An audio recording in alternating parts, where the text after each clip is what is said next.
Awali kesuksesan Anda dengan perubahan karakter.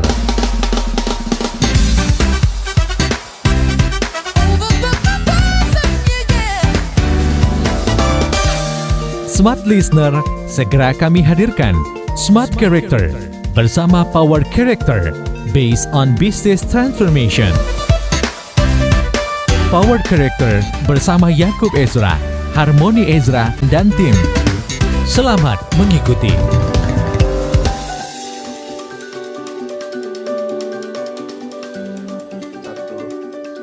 Baru saja kita mendengar komposisi lagu dari The Piano Guys, ya, yang konsepnya adalah puppets, ya, picture at exhibition. Jadi seru banget lagu ini bicara tentang bagaimana kita dalam suasana lagunya pun dirasa tentang lagunya melo sekali gitu ya, rasanya sendu sekali dalam kondisi-kondisi krisis gini.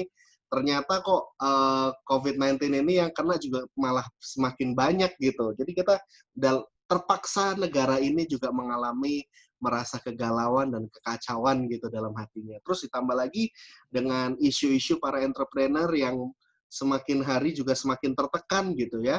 Dan zaman sekarang bukan hanya perusahaan besar yang kena, tapi perusahaan-perusahaan kecil yang merumahkan karyawannya dan mem-PHK karyawannya. Jadi ini masa-masa yang memang tidak gampang. Tapi tentu saja kita hadir dengan rasa optimisme, ya, karena topik kita hari ini bicara tentang trust and integrity issues during WFH. Kami berharap pembicaraan hari ini bisa memperlengkapi Anda sebagai pemimpin maupun memotivasi Anda sebagai karyawan supaya tetap produktif. Oke, selamat malam semua listeners. Selamat hari Senin nih ya, tepat di tanggal 22 Juni 2020. Kembali lagi, saya Audrey Juwana menemani Anda dalam malam hari ini. Tepat di jam 8 sampai dengan jam 10 malam dalam Smart Character. Dan seperti biasa, hari ini kita bersama-sama dengan tim Power Character membicarakan tentang Trust and Integrity selama masa WFH. Dan sudah hadir Pak Jakub, Mas Harmoni, dan juga Mas Konan. Halo, selamat malam. Halo, selamat malam. Selamat malam. Halo. Hari ini aku nggak cewek sendirian ya, karena hari ini juga ada wanita hebat yang bakal berbagi inspirasi ya tentang Trust and Integrity. Ada Mbak Juni Dani. Halo, selamat malam Mbak Juni. Halo Mbak Audrey, apa kabar? Apa kabar Luar teman-teman biasa, semua? Mbak Juni gimana? Sehat. Kabarnya sehat ya? Karena di rumah terus saya sehat sekali. Sehat ya? Jadi masak sendiri, lebih bisa menjaga lah ya kesehatan tubuh. Dan hari ini juga Mbak Juni akan sharing ya dari sisi legal juga ya Mbak ya, karena Mbak seorang Benar, Mbak Audrey. legal. Mungkin bisa diceritain background Mbak Juni? Ya sedikit saja lah ya. Saya advokat, sudah berpraktek sekitar 15 tahun. Dan ya sekarang banyak ketemu kan isu-isu selama WFH ini. Jadi ya senang bisa nanti sharing-sharing dengan teman-teman semua.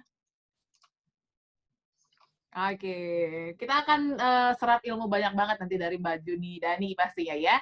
Tapi semua listeners, mungkin untuk Anda yang sudah merasakan WFH atau work from home selama kurang lebih 3 bulan ya, kita bekerja dari rumah, sudah punya tanggung jawab yang lebih. Kalau misalnya dipikir-pikir, lebih bertanggung jawab kerja di rumah sebenarnya daripada di kantor. Nah, hari ini kita membahas tentang trust and integrity nih, bagaimana kita tetap punya integritas gitu ya untuk bekerja, dan pastinya untuk para pemimpin-pemimpin perusahaan ataupun para pemimpin bisnis ini juga bisa mempercayakan atau dipercaya sama karyawannya. Dan sebelum kita masuk lebih lanjut mungkin ya, kita ke Mas Konan dulu nih. Bisa dijelasin nggak Mas? Sebenarnya makna trust dan juga integrity dari sisi karakter ini kan bisa dibilang sebuah karakter gitu yang penting dimiliki oleh pemimpin-pemimpin ataupun setiap orang lah, seperti itu. Gimana Mas? Ya, selamat malam semuanya. Hari ini seru banget ngomongin trust ya, dan bagi kita yang ngedengerin, sekarang lagi ngedengerin, kita langsung reflektif pikirin, ini kita orang yang layak atau bisa dipercaya gak sih sebenarnya? Kalau iya, lanjutkan ya. Tapi kalau, aduh kayaknya gue kurang bisa dipercaya nih, karena saya banyak curi-curi waktu, saya banyak sembarangan juga sih ketika dikasih kepercayaan. Nah kalau itu kita, wah saatnya, ini berarti Tuhan yang menggerakkan Anda untuk ikut bersama-sama mendengarkan siaran hari ini tentang pentingnya yang namanya trust dan integritas. Ya ini erat sama yang namanya karakter ya. Karakter itu ada karakteristik, ada etik ya. Karakteristik itu kecenderungan perilaku orang-orang dan saya tidak membahas itu ya karena jangan sampai yang bisa dipercaya yang mana ya? Yang kuning bisa dipercaya gak? Yang hijau bisa dipercaya gak? Semuanya bisa dipercaya ya. Cuman saya mau bahas dari segi etik ya. Karakter dari segi etik ini ada dua, ada etika, ada etos. Etika bicara hubungan sama moral, kejujuran, ya, ketulusan, kepedulian, kesetiaan, ya. Ini bicara moral, etika. Yang kedua etos. Etos ini bicara disiplin, tanggung jawab, ya, bicara inisiatif. Nah, etika sama etos seseorang itu bukan turunan, itu a product of choice, a product of learning. Apakah kita mempelajari untuk jadi orang jujur? Apa kita senantiasa belajar, punya contoh, punya role model, ya, dan kerja keras untuk jadi orang yang setia, jadi orang yang disiplin.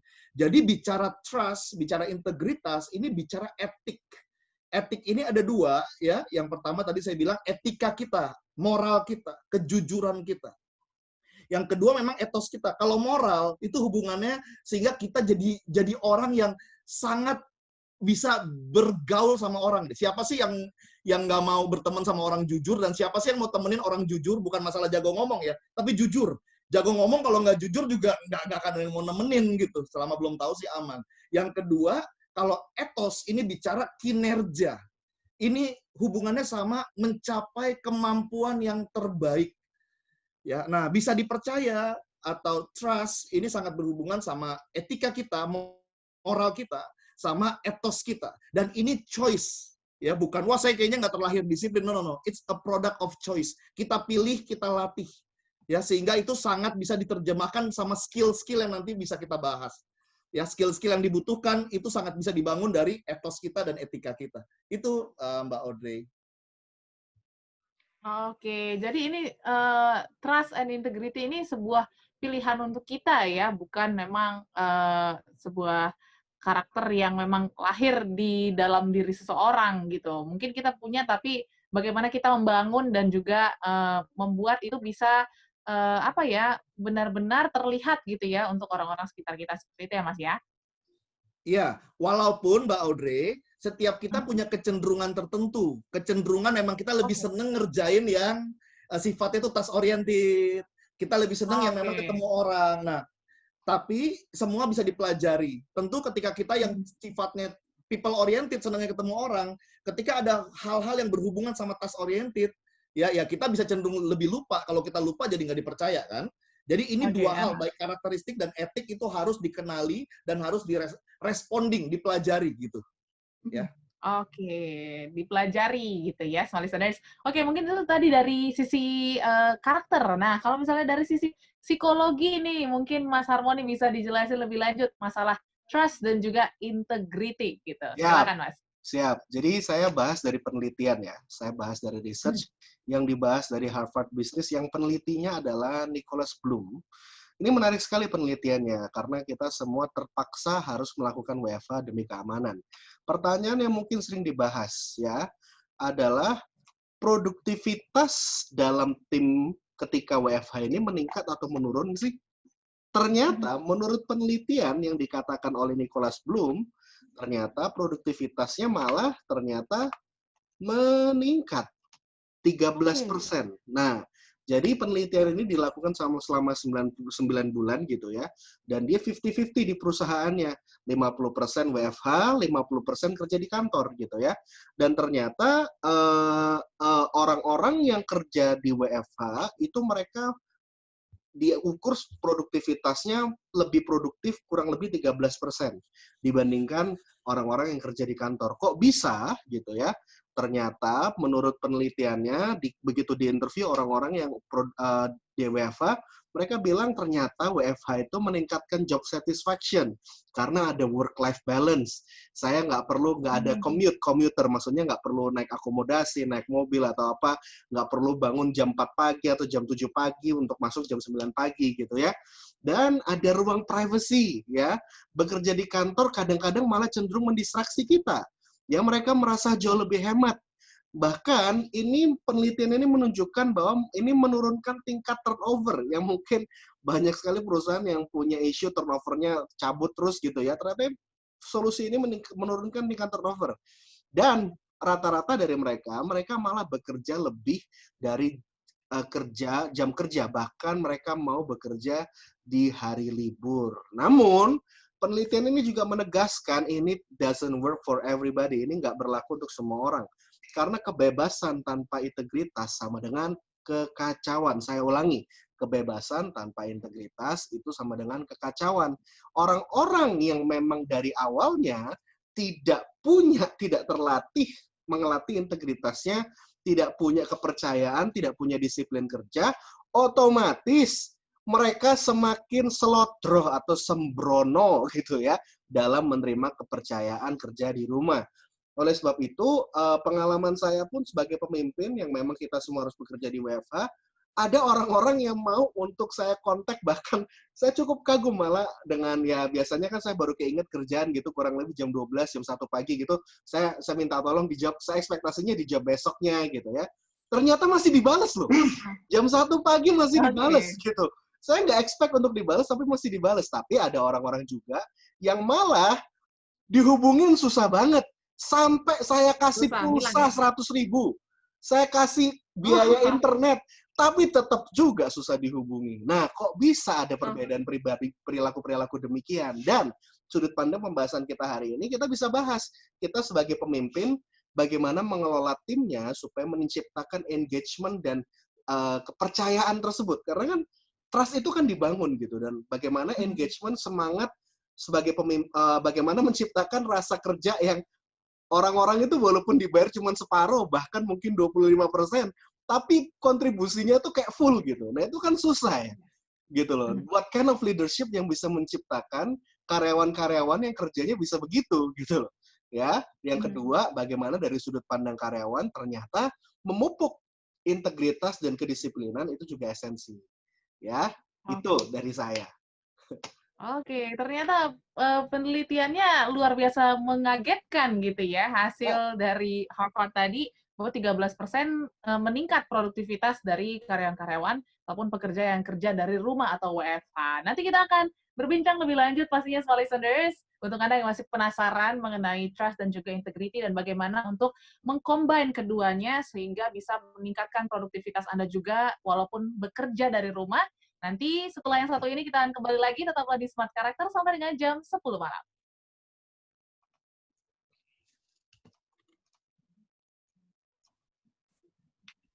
Oke, small listeners, terima kasih Anda masih bersama dengan kami dalam Smart Character dan masih membahas tentang trust dan juga integrity selama masa WFH ya.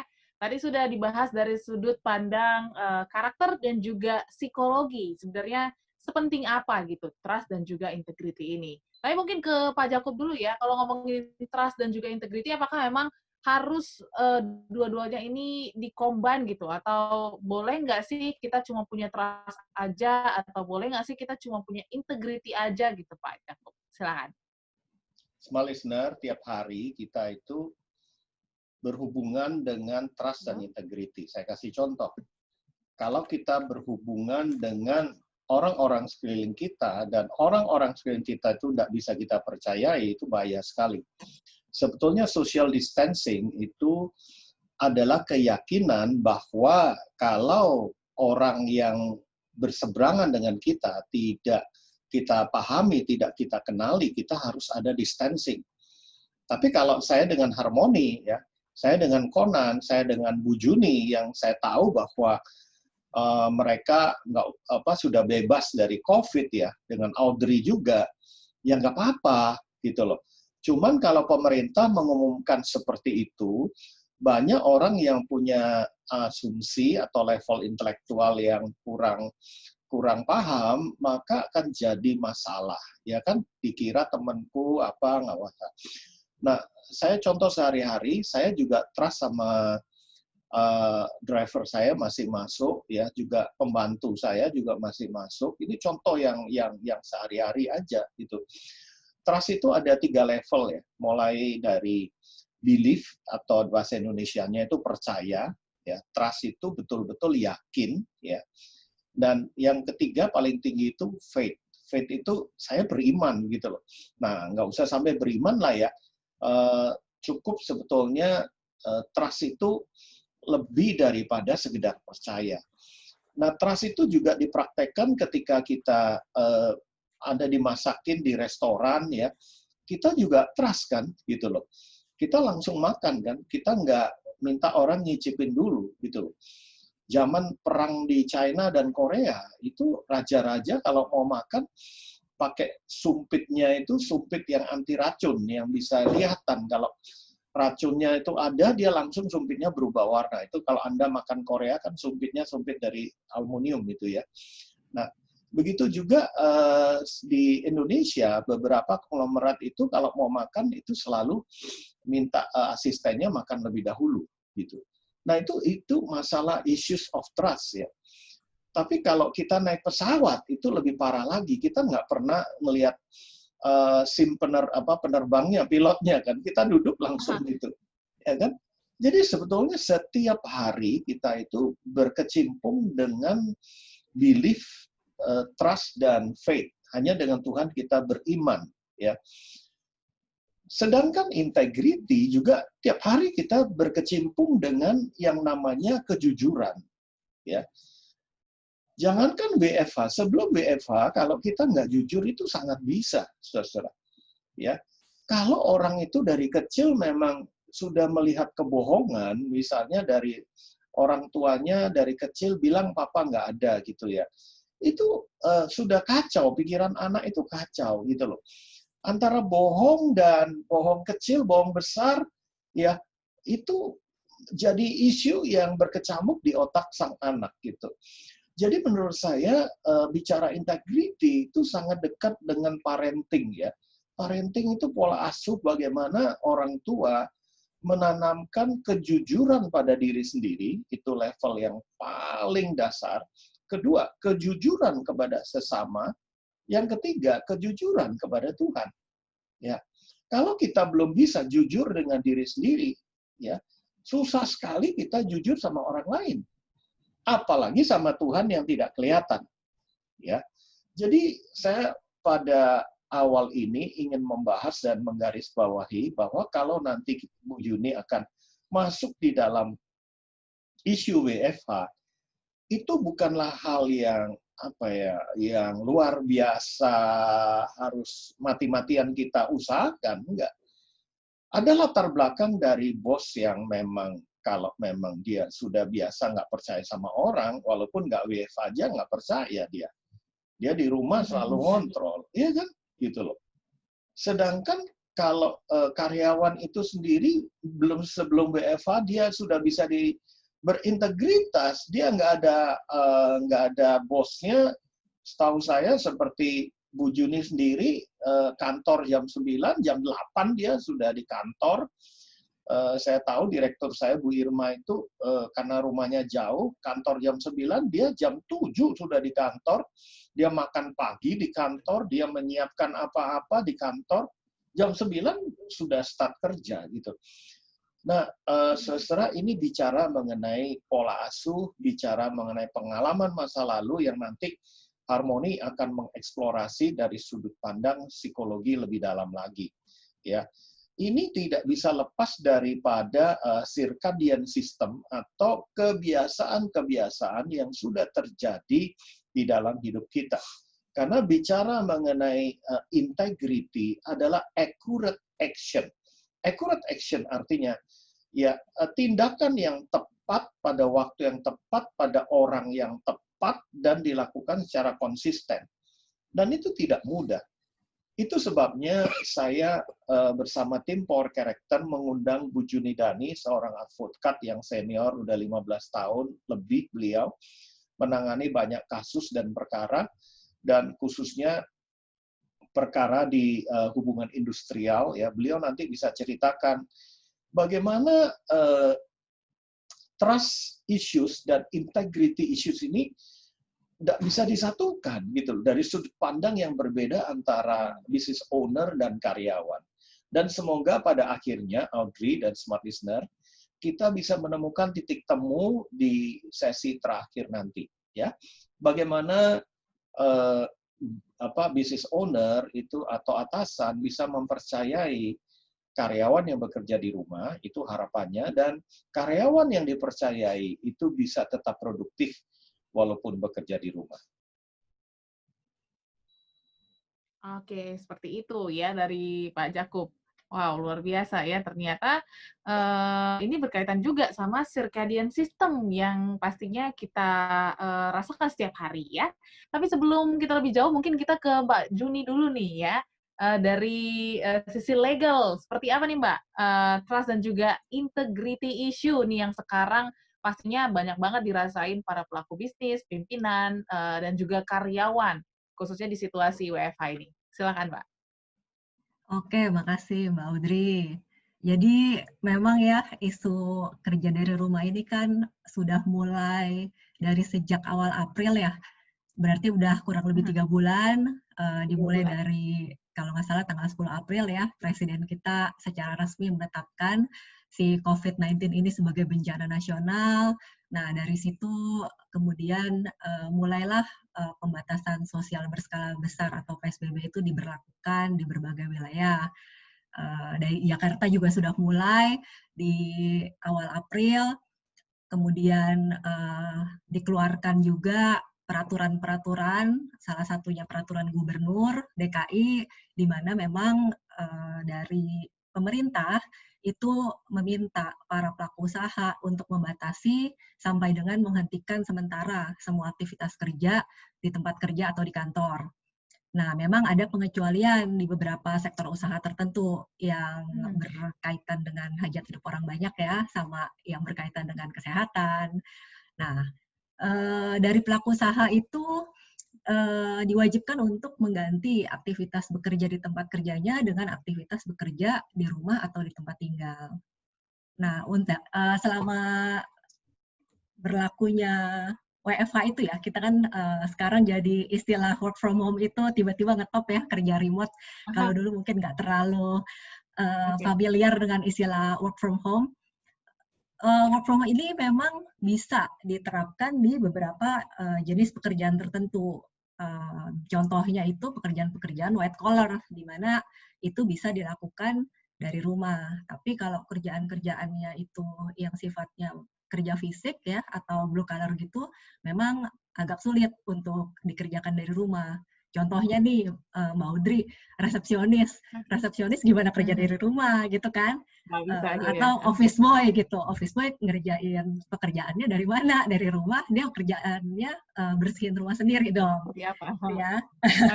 Jadi mulailah dari mulai bulan April, bulan pertama, sudah mulai banyak pelaku usaha yang pelan-pelan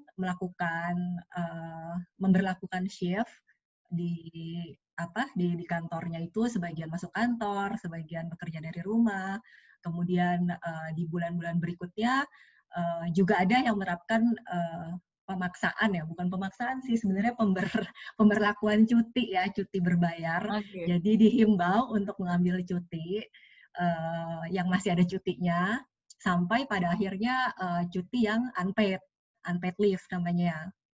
Kemudian ada juga nih bulan pertama, bulan kedua, itu mungkin para pelaku usaha itu masih bisa ya membayar upah pekerjanya secara penuh, tapi kemudian kita kan ketemu nih bulan Mei kemarin, kita baru saja merayakan Lebaran. Nah, itu kan ada kewajiban juga kan, kewajiban dari pelaku usaha untuk membayarkan tunjangan hari raya. Dari situ sudah banyak nih perusahaan yang megap-megap karena cash flow di bulan kedua, di mana perusahaan itu harus stop operasi, sedangkan perusahaan juga wajib untuk bayar tunjangan hari raya. Akhirnya dari Menteri Tenaga Kerja kan mengeluarkan juga edaran bahwa untuk tunjangan hari raya bisa dilakukan pembayaran secara bertahap atau dicicil lah istilahnya, atau ditunda. Nah, itu di bulan Mei, berarti bulan kedua. Sekarang kita sudah masuk nih ke bulan ketiga. Bulan Mei aja itu sudah mulai banyak perusahaan-perusahaan besar yang akhirnya nggak tahan dan mereka melakukan pemutusan hubungan kerja. Jadi isu-isu PHK ini sudah mulai rame karena memang dari situ sudah kelihatan banyak perusahaan-perusahaan yang memang cash flow-nya itu jadi tidak bisa untuk menutupi pembayaran uang untuk karyawannya ya, termasuk uang THR gitu loh. Akhirnya dari sisi pengusaha, dari sisi pekerja juga punya isu masing-masing. Dari Menteri Tenaga Kerja akhirnya mengeluarkan surat edaran juga. Gini nih, kalau misalnya memang kita semua kan sedang mengalami krisis, jadi ya memang perusahaan dan pekerja diminta untuk saling pengertian. Artinya jika ada masalah mengenai pembayaran upah, pembayaran tunjangan hari raya, pembayaran pesangon, dan lain-lain, itu coba dilakukan dialog, diskusi terbuka, sampai pada akhirnya dicapai kesepakatan bersama gimana jalan keluar terbaiknya. Nah, itu ada tuh diatur di surat edaran Menteri Tenaga Kerja ya. Kemudian sebenarnya kalau alasan-alasan untuk melakukan PHK ini, Mbak Audrey, perlu kita tahu ya, sebenarnya Undang-Undang Tenaga Kerja kita di Indonesia itu sangat-sangat melindungi kepentingan pekerja. Artinya, si pelaku usaha, pengusaha itu nggak boleh sembarangan untuk PHK pekerjanya tanpa alasan yang jelas. Itu sangat-sangat dilindungi. Oke, Ya. Mbak Juni, nanti kita akan cerita lagi lebih lanjut sebenarnya alasan-alasan PHK ini seperti apa gitu ya, dan mungkin smart listeners yang ingin tahu lebih lanjut, kita harus potong dulu smart listeners, dan nanti kita akan bahas lebih lanjut. Jadi Anda tetaplah di Smart Character sama dengan jam 10 malam, masih bersama saya Audrey Juwana, Mbak Juni, Dani, dan juga tim dari Power Character. Kita kembali setelah yang satu ini. Oke, smart listeners, terima kasih Anda masih bersama kami dalam Smart Character, dan tadi sempat terpotong nih ya, membahas tentang apa saja sih sebenarnya alasan-alasan perusahaan atau mungkin pimpinan Anda melakukan PHK, karena ini juga sudah diatur ya dari kementerian atau mungkin kebijakan-kebijakan yang dibuat pemerintah seperti itu. Dan mungkin selama masa pandemi ini juga banyak sekali nih peristiwa-peristiwa PHK yang kita dengar atau mungkin kita alami sendiri. Nah, mungkin bakal lebih lanjut dibahas sama Mbak Juni. Silakan Mbak, untuk alasan-alasan PHK sebenarnya seperti apa sih yang realnya? Siap, Mbak Audrey. Tadi sempat ditahan dulu ya. Alasan-alasannya, memang segala sesuatu perlu alasan dalam hidup ini. Termasuk PHK. Jadi tadi yang sempat saya jelaskan, salah share di awal, kalau Undang-Undang Tenaga Kerja kita itu di Indonesia sangat-sangat melindungi pekerjanya. Artinya pengusaha nggak boleh sembarangan untuk melakukan PHK tanpa alasan yang jelas. Nah, salah satu alasan yang banyak dipakai untuk PHK karyawan selama masa pandemi ini karena perusahaan mengalami kerugian secara terus-menerus selama 2 tahun, atau keadaan memaksa. Nah, itu istilah hukumnya force majeure lah. Karena tadi di awal saya kan sempat jelaskan, Presiden Joko Widodo itu kan menetapkan pandemi ini sebagai bencana nasional, jadi ini dianggap sebagai suatu keadaan memaksa, ditambah dengan memang keluarlah surat edaran dan peraturan-peraturan yang memaksa pengusaha untuk menutup atau menghentikan sementara operasinya, sehingga pengusaha tidak bisa melakukan kegiatan, dari sisi pekerja tidak bisa melakukan pekerjaan. Nah, kalau dalam istilah tenaga kerja, itu ada yang namanya no work, no pay. Artinya kalau misalnya nggak kerja, ya nggak dibayar gitu. Cuma karena situasinya itu kan bukan karena pekerjanya yang tidak mau bekerja, tapi karena ada rules seperti itu, makanya diminta pengusaha dan para pekerja itu mencari titik temu. Sudah banyak lah ya perusahaan yang melakukan PHK, kemudian bukannya mereka juga tidak berusaha untuk mempertahankan karyawannya. Nah, dari segi karyawannya itu memang diberikan pilihan sih, karena menurut peraturan kalau misalnya pengusaha ini melakukan PHK karena keadaan memaksa, ada hak-hak pekerja yang diterima pada saat PHK. Nah, biasanya ada 3 komponen nih yang biasanya diterima oleh si pekerja ketika di PHK sama perusahaannya. Yang pertama itu kan ada uang pesangon, yang kedua ada uang penghargaan masa kerja, dan ada uang penggantian hak.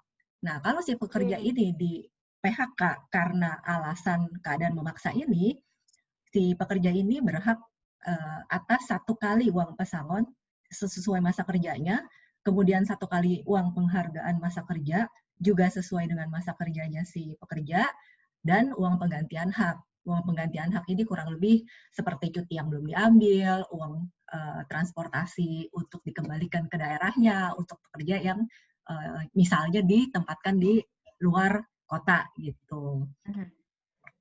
Jadi kalau dari data ya di Kementerian Tenaga Kerja itu sampai bulan Mei itu ada tenaga kerja yang dirumahkan maupun terkena PHK itu udah 1,7 juta orang. Itu di Indonesia dan itu baru di awal Mei. Baru-baru ini saya sempat ngecek juga di Kemenaker Trans, Kementerian Tenaga Kerja Republik Indonesia itu kasus-kasus pemutusan hubungan kerja itu juga sangat banyak sekali sampai mereka juga kewalahan nih. Nah, ini kalau misalnya antara pekerja dan pengusaha ini tidak mencapai titik temu, nanti dispute-nya, perselisihannya itu pengadilannya beda dengan pengadilan umum. Pengadilannya namanya Pengadilan Hubungan Industrial. Nah, Pengadilan Hubungan Industrial ini adanya di ibu kota. Bayangkan Mbak Audrey kalau Mbak bukan di ibu kota, di ibu kota provinsi ya, di setiap ibu kota provinsi. Jadi di kota-kota kecil karena di PHK kemudian nggak sepakat dengan uang pesangon, itu ya untuk mengajukan gugatannya aja harus keluar ongkos transportasi, istilahnya seperti itu. Jadi sekarang sudah jauh lebih besar lagi. Ya oleh karena itu kan memang masalah trust dan integrity yang sekarang kita bahas ini sesuatu yang memang harus banyak dibicarakan, banyak didiskusikan. Artinya dari sisi pelaku usaha, di mana ada isu mengenai trust, apakah sih pekerjanya itu kerja jujur nggak sih? Kalau misalnya sehari-harinya aja sebelum WFH, ini pekerjanya tuh kayaknya sering curi-curi waktu gitu. Gimana ya kalau misalnya pada saat work from home, apakah dia ya istilahnya antara kontrol dan trust itu kan sesuatu yang dari sisi pengusaha dan dari sisi pekerjanya kok nggak percayaan banget gitu. Ya, trust itu kan harus di-build gitu loh. Nggak langsung diberikan, tapi ya harus dilihat dulu kita sebelumnya seperti apa, sehingga kita bisa gain trust dari supervisor kita gitu. Jadi memang selama masa WFH ini, isu ini yang paling sering muncul antara pekerja dan ya pengusahanya. Bu Juni, Presiden kita mengeluarkan yang namanya force majeure ya. Ada. Iya, bencana nasional. Ya, nah itu hubungan dengan kalau sampai merumahkan karyawan, itu ada perkecualian nggak bagi perusahaan? Yang tadi saya jelaskan sebenarnya efisiensi keadaan memaksa yang diatur oleh undang-undang itu apabila perusahaan mengalami kerugian selama 2 tahun berturut-turut. Jadi biasanya dibuktikan dengan laporan keuangan. Nah, keadaan memaksa ini memang tidak ada definisi yang benar-benar jelas diatur oleh undang-undang. Makanya kategori-kategori seperti pandemi sekarang itu diinterpretasikan sebagai sesuatu yang merupakan keadaan memaksa. Jadi ada klien kami yang menutup PT-nya dan membayar setengah dari pesangon. Menurut mereka dari konsultan yang hukum dan bekerjasama dengan Depnaker itu bisa dilakukan karena kondisi force majeure. Bagaimana menurut pendapat Ibu? Benar Pak Yakub. Kalau perusahaannya tutup, artinya benar-benar tutup. Untuk selama-lamanya, itu perusahaan memang dapat melakukan pemutusan hubungan kerja. Nah, kalau untuk masalah pesangon, itu dikembalikan lagi, karena sebelum nantinya itu diputus di Pengadilan Hubungan Industrial, namanya di PHI, itu memang diwajibkan antara pengusaha dan si pekerjanya itu melakukan kesepakatan bersama, perjanjian bersama. Nah, kalau misalnya dari sisi perusahaan memang dapat membuktikan memang bahwa perusahaannya tutup, nggak buka-buka lagi, dari sisi pekerjanya juga melihat seperti itu, artinya itu bisa didiskusikan supaya ketemu pesangon, misalnya memang perusahaan nggak kuat untuk bayar pesangon secara full, ya itu dibicarakan. Makanya memang masalah trust dan di sini transparansi itu penting. Kalau dulu ada kasus tenaga kerja, kasus perselisihan hubungan industrial di mana salah satu hotel di Indonesia itu ceritanya tutup, stop operasi. Nah, tapi ternyata beberapa bulan atau beberapa waktu berikutnya tiba-tiba hotel itu buka lagi. Nah, itu kan apakah dikategorikan sebagai tutup permanen atau cuma tutup terus pekerja-pekerja yang lama di PHK kemudian dia buka lagi gitu. Nah, ini kan istilah stop operasi itu harus yang permanen kalau menurut undang-undang.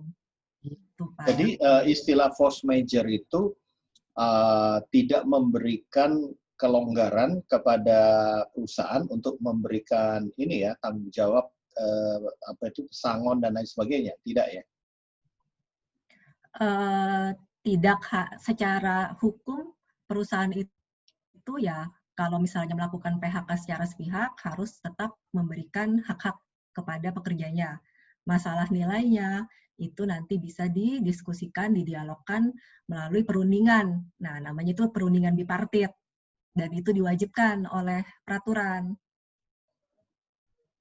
Istilahnya gini Pak Yakub, kalau misalnya memang perusahaan ekonominya cash flow-nya sudah nggak ada, sementara pekerjanya juga tetap memaksa untuk meminta pembayaran secara full, itu kan nanti artinya nggak ada titik temu. Nggak ada titik temu, buntut-buntutnya perselisihannya harus ke pengadilan juga, di mana pengadilan yang tadi saya bilang kasusnya udah banyak, belum tentu langsung diperiksa, perkara-perkaranya kalau masuk PHI itu bisa 3-6 bulan, kemudian ada dari PHI kalau salah satu pihak nggak puas harus ke Mahkamah Agung, jadi it's a long way dan apa ya, istilahnya bakalan bleeding lah dua-duanya antara pekerja sama pengusahanya.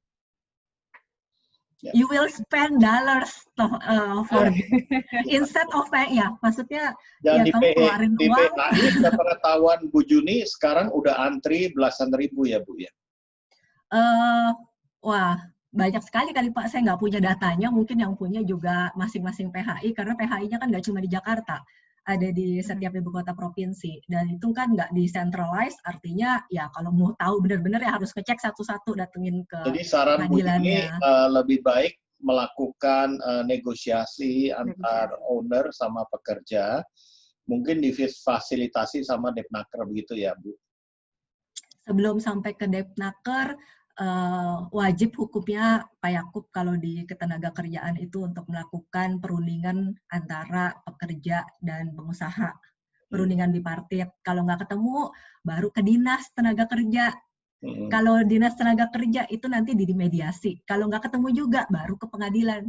Jadi step-stepnya nggak sedirect, saya nggak suka, ayo kita ke pengadilan. Wah, untuk sampai ke pengadilan pun jalannya itu nggak langsung straight gitu loh. Nggak langsung bisa saya mau gugat, besok saya masukin gugatan, besok sidang, besok selesai. Ya, jadi terima kasih Bu Juni. Audrey, kita memunculkan topik ini memang sangat terjadi ya, sudah jutaan yang sudah rumahkan informasinya, bahkan di negara-negara maju seperti Amerika sudah sampai membuat resesi ya. Dan semoga topik ini nanti berakhir dengan jalan tengah gitu Bu Juni, Conan dan Harmony. Saya berharap bukan hanya memberikan pengetahuan tapi memberikan enlightenment, pencerahan kepada pemirsa semua di Smart FM. Kalaupun Anda sebagai pekerja, apa yang harus Anda lakukan? Kalau Anda sebagai business owner, apa sih yang bijaksana seharusnya Anda lakukan? Tujuannya itu, Audrey. Iya, Dan nanti kita akan cari tahu lebih lanjut ya, Smart Listeners, karena memang perkara seperti ini pasti banyak sekali ditemui, apalagi di masa seperti ini. Jadi supaya sama-sama saling menguntungkan gitu ya, tidak merugikan satu sama lain, nanti kita akan cari tahu bagaimana caranya. Dan untuk Anda Smart Listeners, jangan kemana-mana, kita rehat sejenak sebelum berbincang lebih lanjut lagi mengenai trust and integrity issue ya selama pandemi ataupun selama WFH. Dan jangan kemana-mana, kita akan kembali setelah yang satu ini. Oke, Smart Listeners, terima kasih Anda masih bergabung bersama kami dalam Smart Character dan masih membahas tentang Trust and Integrity selama WFH gitu ya. Tadi sudah dijelaskan secara lengkap sama Mbak Juni bahwa bagaimana sih sebenarnya hak-hak dan juga kewajiban dari perusahaan ataupun para karyawan ya ketika memang ada kesepakatan untuk dilakukannya PHK seperti itu. Dan mungkin kita bahas dulu dari sisi psikologinya nih untuk Mas Harmoni ya. Ini kan kalau misalnya kita berbicara tentang trust and integrity ini pasti harus dibangun dari awal ya Mas ya. Nah ini gimana nih? Apakah ketika kita mungkin sebagai pelaku bisnis atau business owner dan juga mungkin sebagai karyawan supaya bisa ketemu nih dan juga punya satu visi dan misi ini kan harus sama ya, harus satu tujuan seperti itu. Nah, ini apakah memang visi dan misi sebuah perusahaan atau mungkin aturan-aturan seperti itu ini bisa nggak sih di-share di awal gitu supaya meningkatkan trust dan juga integrity dari sisi karyawan dan juga sisi pelaku bisnisnya? Baiklah, saya akan sharing tentang generation gap soal ini ya. Ini kayaknya kalau menjawab pertanyaan tersebut, kita memahami dulu nih bahwa kita ini punya background yang berbeda-beda. Setiap orang itu punya keunikan yang berbeda-beda. Dan yang perlu dipahami lebih dalam lagi adalah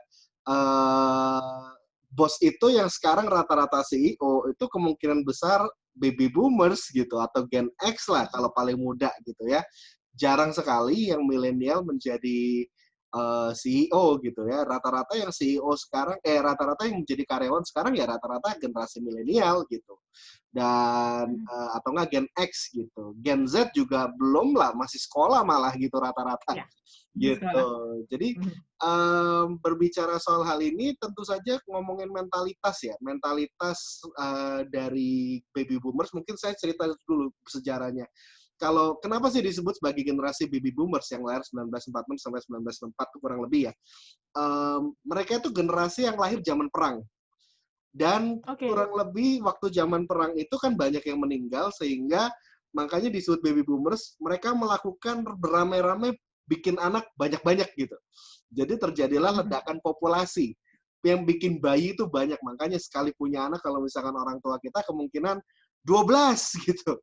Atau enggak 8, ya kan? Papa aja, papa mungkin cuma 3 bersaudara, tapi teman-temannya papa banyak gitu yang banyak rame gitu. Mama aja anak keberapa tuh? Mama anak keberapa?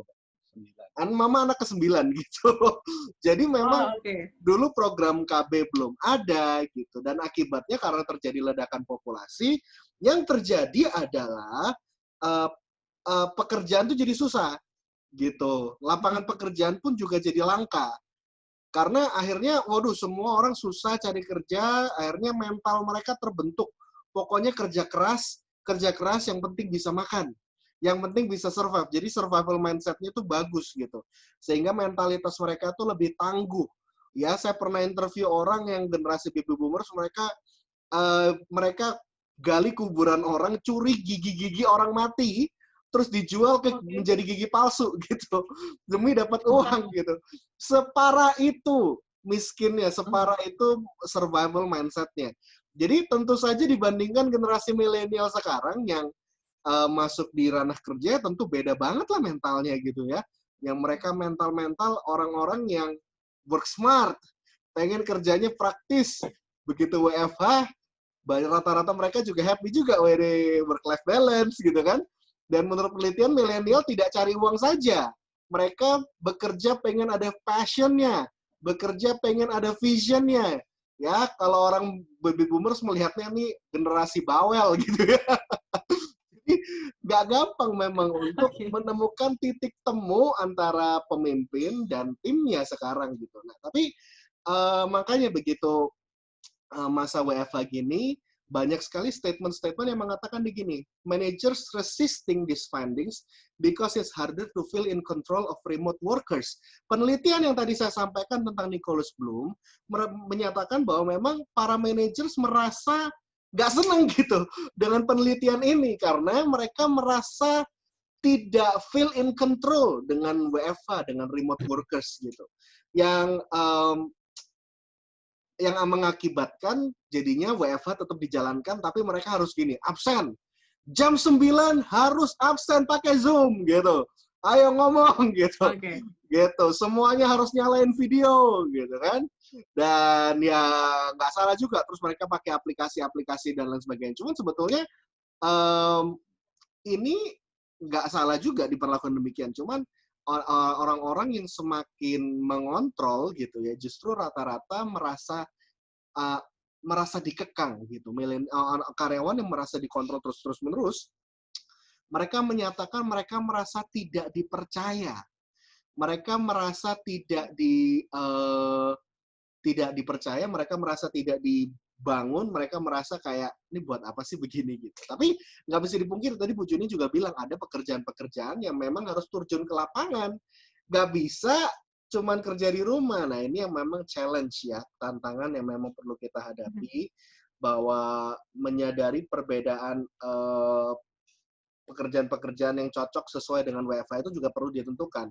Ini saya coba tampilkan gitu ya, teori gitu ya, stick and carrot teori gitu. Apakah semua orang harus WFH agar produktivitas meningkat? Ternyata jawabannya tidak. Pekerjaan yang sifatnya gini, ibarat nih stick and carrot itu kayak kelinci, kalau misalkan disuruh maju, dikasih kayu, terus dikasih wortel, maka kelincinya maju terus gitu. Ya. Oke. Nah, jadi ini metode punishment and reward gitu.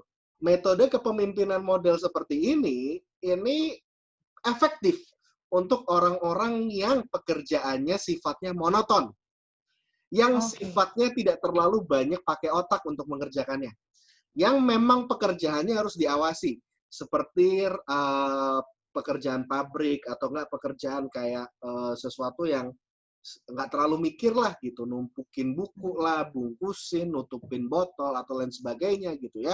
Itu stick and carrot teori efektif. Namun metode ini tidak efektif untuk kepemimpinan yang sifatnya pekerjaannya adalah pekerja yang kreatif gitu.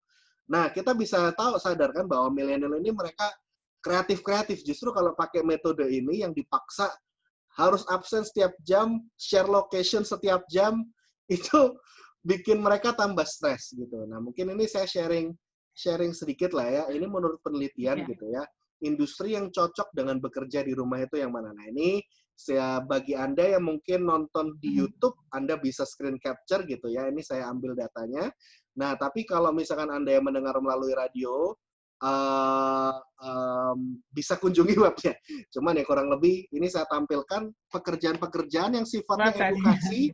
Ya, ini saya coba sebutkan 3 tertinggi yang mungkin sehari ini cocok dengan bekerja di rumah gitu. Yang pertama edukasi cocok, ya. Lalu juga sifatnya HR juga bisa gitu ya, IT bisa. Jadi itu 3 industri yang memang hari ini yang cocok untuk remote workers.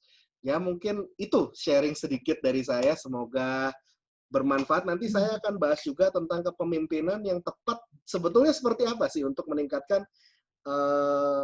produktivitas gitu dan meningkatkan trust dan engagement di dalam tim. Itu nanti. Oke, tapi mungkin kita ke Mas Konan dulu nih ya Mas ya. Karena kan memang mungkin sebagai leader atau mungkin pemimpin ini harus bisa mendrive gitu ya, mendrive para karyawan, para pekerja supaya bisa tetap bekerja dengan trust dan juga integrity yang pastinya sangat tinggi ketika masa pandemi ini.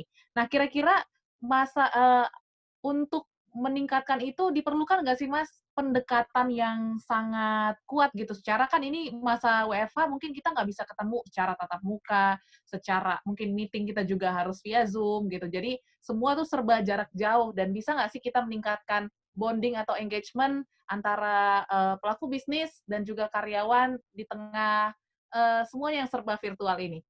Gimana Mas Konan? Ya, bisa banget ya, apalagi dengan ada sosial media, dengan ada, nggak tahu bagi para trainer sih yang saya ngobrol-ngobrol di tengah pandemi yang mereka syukuri, mereka jadi mengenal Zoom gitu ya. Kalau nggak kita mungkin nggak gitu ngeh, walau mungkin pernah dengar, tapi kita tidak sadar ya bahwa gile bisa ngelakuin begini loh. Saya melakukan mentoring one on one yang biasanya offline tapi ini online misalnya. Jadi sebenarnya bisa nggak sih? Bisa ya. Bahkan kalau ada yang bilang, aduh saya nggak bisa, mungkin maksudnya dia belum biasa ya. Nggak bisa nggak masalah, nggak mau bisa yang masalah. Oke. Ya, nggak mampu nggak masalah, nggak mau mampu itu yang salah. Sebenarnya nggak mau ternyata, ya bukan nggak bisa. Jadi jawabannya bisa nggak sih? Oh, sangat bisa sekali. Baik business owner, pengusaha maupun yang bekerja itu harus sama-sama sadar pentingnya elemen trust ya dalam organisasi. Makanya kalau di bukunya Speed of Trust dari putra Stephen Covey, dia membahas salah satunya ada selain ada self trust, ada social trust, ada juga yang disebut organizational trust. Ya, bagaimana kita harus tahu pentingnya trust di sebuah organisasi ya. Trust itu sangat berhubungan sama energi ya daripada yang bekerja di sana, sama kebahagiaan sama yang bekerja di sana. Kalau trustnya rendah di lingkungan kerja, energinya rendah loh. Kenapa energinya rendah? Karena joy-nya rendah. Kenapa sih orang kalau nggak ada trust, nggak dipercaya, nggak bisa percaya, joy-nya rendah? Karena salah satu kebutuhan emosi, kebutuhan jiwa manusia adalah rasa dipercaya. Ada 3 ya kebutuhan manusia yang sering kita bahas ya, mungkin hampir setiap minggu. Yang pertama adalah rasa diterima, rasa dikasihi. Yang kedua rasa dihargai. Orang kalau udah nggak dihargai, banyak orang keluar alasan lisannya sih alasan masa depan, padahal alasan sesungguhnya alasan emosional atau kejiwaan, nggak dihargai lagi, males gitu ya. Ketika jadi rasa diterima, rasa dihargai, yang ketiga rasa dipercaya. Makanya kalau sudah lack of trust, trustnya sangat tipis, sangat samar-samar, apa yang terjadi? Trust rendah, energinya drop, joy-nya juga drop. Wah, orang kalau kerja udah nggak ada joy-nya kan nggak enak. Sebaliknya kalau trust-nya tinggi, energinya tinggi ya. Saya nggak tahu kalau Mbak Audrey misalnya dipercaya, Mbak Audrey, kami percaya, atasnya sangat memberikan kepercayaan bahkan ekstra. Itu kan kerjanya beda ya. Dibanding kerja yang tidak dipercaya. Ya. Nah, jadi trust tinggi, energi tinggi, joy juga tinggi. Lalu ada juga keterikatan atau keterkaitan antara trust sama kecepatan sama cost. Kalau trust-nya rendah, speed-nya juga jadi rendah loh. Apa-apa kita nggak percaya. Apa-apa kita curiga. Apa-apa kita make sure berlebihan. Over control. Ya, itu jadi speed-nya rendah banget. Ya, lagi kerja, fokus kerja diinterupsi. Jawab untuk meyakinkan Anda lagi bekerja. Angkat. Aduh, ya nggak apa-apa sih. Tapi kalau setiap saat, ya kalau setiap menit kan nggak enak ya. Ya setiap jam aja nggak enak gitu. Ya, masalahnya kalau kitanya udah bener gitu. Itu speed-nya nurun. Bukan cuma speed-nya nurun, cost-nya jadi naik. Nah, kebalikan lagi WFH nih ya, trust-nya tinggi ya. Lalu yang dipercaya juga benar-benar menyambut, itu speed-nya tinggi ya, dia bukan cuma dipercaya, dia juga orang yang bisa dipercaya, punya trustworthy yang based on integrity. Nah, cost-nya juga jadi bisa ditekan. Makanya orang-orang yang WFH dan dia bisa dipercaya, itu juga menekan cost dari perusahaan juga. Jadi ini elemen yang penting sekali nih. Bicara tentang trust, Mbak Audrey. Nanti saya akan bahas tentang matrix dari smart trust. Karena kita nggak bisa trust buta atau blind trust ya. Kalau trust buta, kita apa-apa percaya, akhirnya kita diperdaya kan? Karena terlalu gampang percaya, nggak bisa sembarangan. Nanti kita blind trust ya. Kita harus punya smart trust. Nanti kita, ini mau iklan kayaknya muka-mukanya ini. Belum? Iya, mau iklan. Tahu banget nih Mas sekarang. Jadi saya stop. Karena kalau dipotong nyangkut di jakun, Mbak. Iya. Iya, daripada nanti nanggung ya, mendingan nanti aja kita lanjutin lebih dalam soal listeners. Jadi untuk Anda yang penasaran bagaimana tentang matrix trust ya, dan juga mungkin nanti kita bahas tentang bagaimana punya kepemimpinan yang tepat nanti dari sisi Mas Harmoni juga, dan nanti kita akan lebih cari tahu juga dari Mbak Juni. Nanti small listeners, jadi jangan kemana-mana, tetaplah di Smart Character. Kita akan kembali setelah yang satu ini. Baru saja kita mendengar lagu dari Jason Gray, Honesty. Ya, I gave you my heart, so tell me why it's broken. If you're the healer, why are my wounds still open? What do you want from me? Are you sure you want everything, even my honesty? Ya, jadi ini lagu cinta sebetulnya. Lagu ini bicara tentang kejujuran gitu. Kayaknya ternyata bicara soal kepercayaan itu pasti berkaitan tentang kejujuran. Dan kejujuran ini yang seringkali dituntut oleh banyak orang karena ketika kita dibohongi, trust itu runtuh dan sulit untuk dibangun lagi gitu. Jadi make sure ketika kita melakukan segala sesuatu dalam hubungan, dalam apapun yang kita kerjakan, kita harus menjunjung tinggi honesty, ketulusan, kejujuran, karena itu akan salah satu syarat untuk memiliki trust yang teguh. Oke, Smart Listeners, kembali lagi dalam Smart Karakter malam hari ini dan sebuah lagu ya berjudul Honesty. Tadi sudah dijelaskan bersama Mas Harmony dan memang tidak bisa kita pungkiri bahwa trust dan juga integrity ini sangat penting di tengah masa pandemi ataupun WFH yang pastinya memang menuntut kita untuk bekerja lebih banyak di rumah walaupun tidak diperhatikan secara langsung gitu ya oleh atasan Anda, tapi Anda harus punya tanggung jawab dan juga integritas yang pastinya tinggi. Nah, kita akan kembali lagi ke topik hari ini, Trust and Integrity Issues during the WFH, dan hari ini kita juga masih bersama Mbak Juni. Dan sebelum ke Mbak Juni, kita mungkin ke Pak Jakub dulu nih, Pak Jakub. Ini kan trust dan juga integrity memang diperlukan nih ya sebagai owner bisnis atau mungkin karyawan juga ini penting banget seperti itu. Dan tadi juga dijelasin sama Mas Harmony nih bahwa lintas generasi ini juga bisa bikin sesuatu jadi nggak ketemu nih karena memang bedanya pengalaman, bedanya mungkin bagaimana pembelajaran yang mereka dapat. Nah, mungkin Pak Jakub bisa sharing nih Pak, bagaimana pengalaman Pak Jakub untuk tetap meningkatkan trust dan juga integrity dengan lintas generasi yang mungkin berbeda-beda ya seperti itu.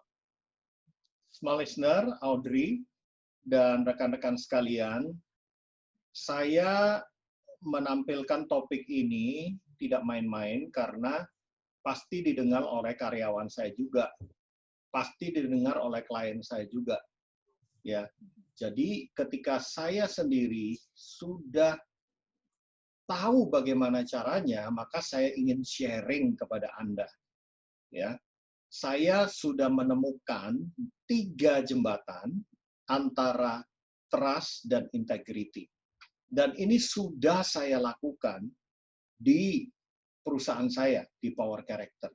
Dan saya harap semua klien kami, juga pemirsa semuanya, itu bisa mengalami kebahagiaan dan kesejahteraan seperti yang saya lakukan. 3 jembatan itu, yang pertama, untuk menjembatani antara trust dengan integrity. Ingat, dari awal tadi, ya, Conan sudah jelaskan, trust itu penting sekali untuk ada di business owner.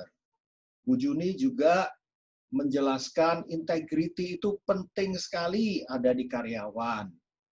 Dan Harmony juga sudah jelaskan apa dampak dan akibatnya kalau itu tidak ketemu. Ya. Jembatan yang pertama adalah love. Kalau Anda punya love itu kasih. Maka trust sama integrity itu nyambung. Ini berlaku untuk bukan hanya antara bos dengan karyawan, tapi juga suami dan istri. Untuk partner, untuk kakak adik, untuk sahabat. Ya. Sahabat sejati, kalau saling mengasihi, itu udah trust integrity-nya udah lewat. Ya, jadi ketika saya menerapkan bahwa saya mikirin nasib karyawan saya bahkan siap untuk rugi kalau nakoda itu siap terakhir turun daripada kapal. Dan sikap itu dirasakan oleh karyawan saya ketika saya hanya memberikan 50% gaji mereka. Ya. Mereka tuh malah bersyukur, Bu Juni. Ya. Ibu kenal banyak tim saya. Sungguh-sungguh mereka itu, aduh, kalau Pak Yakob sendiri gimana? Kita saling memikirkan gitu loh. Karena saya mengasihi mereka. Saya mencintai mereka. Saya mengutamakan mereka. Dan mereka tahu benar, hati saya itu nggak cuma trust, tapi love. Love them so much. Dan tanpa pamrih. Ya. Harmoni sebagai business owner juga, Melodion, itu sempat nggak terima apa-apa berapa bulan. Ya. Demi supaya bisa bayar gaji. Dan saya sampaikan pada mereka, jangan khawatir, kalau perlu mobil saya lepas. Kalau perlu kantor saya lepas. Demi kalian. Dan itu nggak omong kosong. Nah, ketika saya menunjukkan sense of love itu, otomatis sense dan trust dan integrity itu lewat, udah terjembatan. Ya. Nah, yang kedua, saudara sekalian, yang saya lakukan juga, jembatan kedua antara trust dan integrity adalah hope. Mari kita saling punya pengharapan bahwa pandemi ini berakhir, bahwa ini tidak selamanya, bahwa perusahaan masih bisa bangkit lagi, bahwa kita bisa melakukan segala sesuatu di tengah pandemi ini. Dan ketika saya kumpulkan mereka di Zoom, saya mengundang beberapa tamu untuk memberikan motivasi dan kekuatan. Ya, apa gunanya pengharapan itu? Pengharapan membuat kita tidak putus asa. Pengharapan membuat kita, Conan tadi bilang, energinya tidak sampai berkurang. Dan itu saya lakukan. Saya minta setiap minggu mereka tetap berkumpul, tiap hari berkumpul, bahkan untuk belajar bersama-sama. Dan saya selalu katakan, kenapa harus tetap belajar? Saya bilang sama klien saya, harus tetap produksi. Karena apa? Mereka harus memikirkan kalau nanti buka. Tentu saja nggak full produksi, tapi tetap bekerja maksudnya. Jangan nganggur. Karena energi dalam pengharapan itu besar sekali. Kalau kita diam saja, doing nothing, pengharapan itu akan hilang. Nah, kenapa ini bisa jadi jembatan? Ya, karena trust itu mengandung energi yang besar, kata Conan. Dan integrity kalau kita lakukan, itu betul-betul tanpa disuruh, orang akan mengerjakan. Nah, di dalam pengharapan ada pengenalan, saudara sekalian. Ketika tim saya, karyawan saya kenal saya, ketika saya kenal mereka, ya, mereka itu seolah-olah nggak dibayar juga nggak apa-apa sih, ya. Itu aneh sekali. Ya. Itu berhasil kalau kita saling mengenal satu dengan yang lain. Justru saya sarankan di situasi seperti ini, business owner atau pemimpin jangan menjauh, jangan lari. Jangan kalau dicari nggak ada gitu. Anda harus hadir di dalam kesulitan tim Anda. Sekaligus, kalau atasan cari Anda, jangan menghilang. Segera jawab. Ya. Harmoni sempat jengkel dengan beberapa timnya. Karena apa? Dicari nggak jawab-jawab. Dikasih kerjaan nggak selesai-selesai. Ya udah. Ya. Jadi harus ada timbal balik dalam berupa punya harapan untuk sesuatu yang baik. Nah, yang ketiga, jembatan yang paling tinggi itu jembatan sebetulnya bukan jembatan antar manusia saja, tapi jembatan antara manusia juga dengan Tuhan. Artinya in out dan up in out, ya. Yaitu jembatan iman. Karena saya katakan tadi, ya, unsur yang tertinggi dari trust, yang lebih tinggi dari trust itu iman. Ya, belief, trust, and faith. Kalau kita beriman kepada Tuhan bahwa kita mampu memberi jalan keluar kepada karyawan, ya jangan dipecat atau dirumahkan kecuali minus sekali. Dan beberapa klien kami mengadakan doa bersama agar perusahaan itu tetap jalan setiap jam 9 malam. Mungkin klien saya ini lagi nonton, setiap jam 9 malam semua karyawan, total karyawannya 4.200-an. Doa semua macam-macam agama. Dan sampai hari ini belum ada satu pun yang dirumahkan, dan yang luar biasa tidak ada satu pun yang kena COVID. Sebab kalau di pabrik, dia pabrik ya, pabrik food and beverage. Kalau sampai kena, itu pabrik harus ditutup. Nah, kekuatan doa itu luar biasa. Jadi kalau kita punya faith kepada Tuhan, maka sebetulnya antara relasi dengan sesama itu akan selesai. Jadi kalau saya singkat, ada 3 jembatan yang bisa menghubungkan antara trust dan integrity ini. Yang pertama adalah ya love, hope, and faith. Demikian. Nanti kita bisa explore lebih dalam lagi.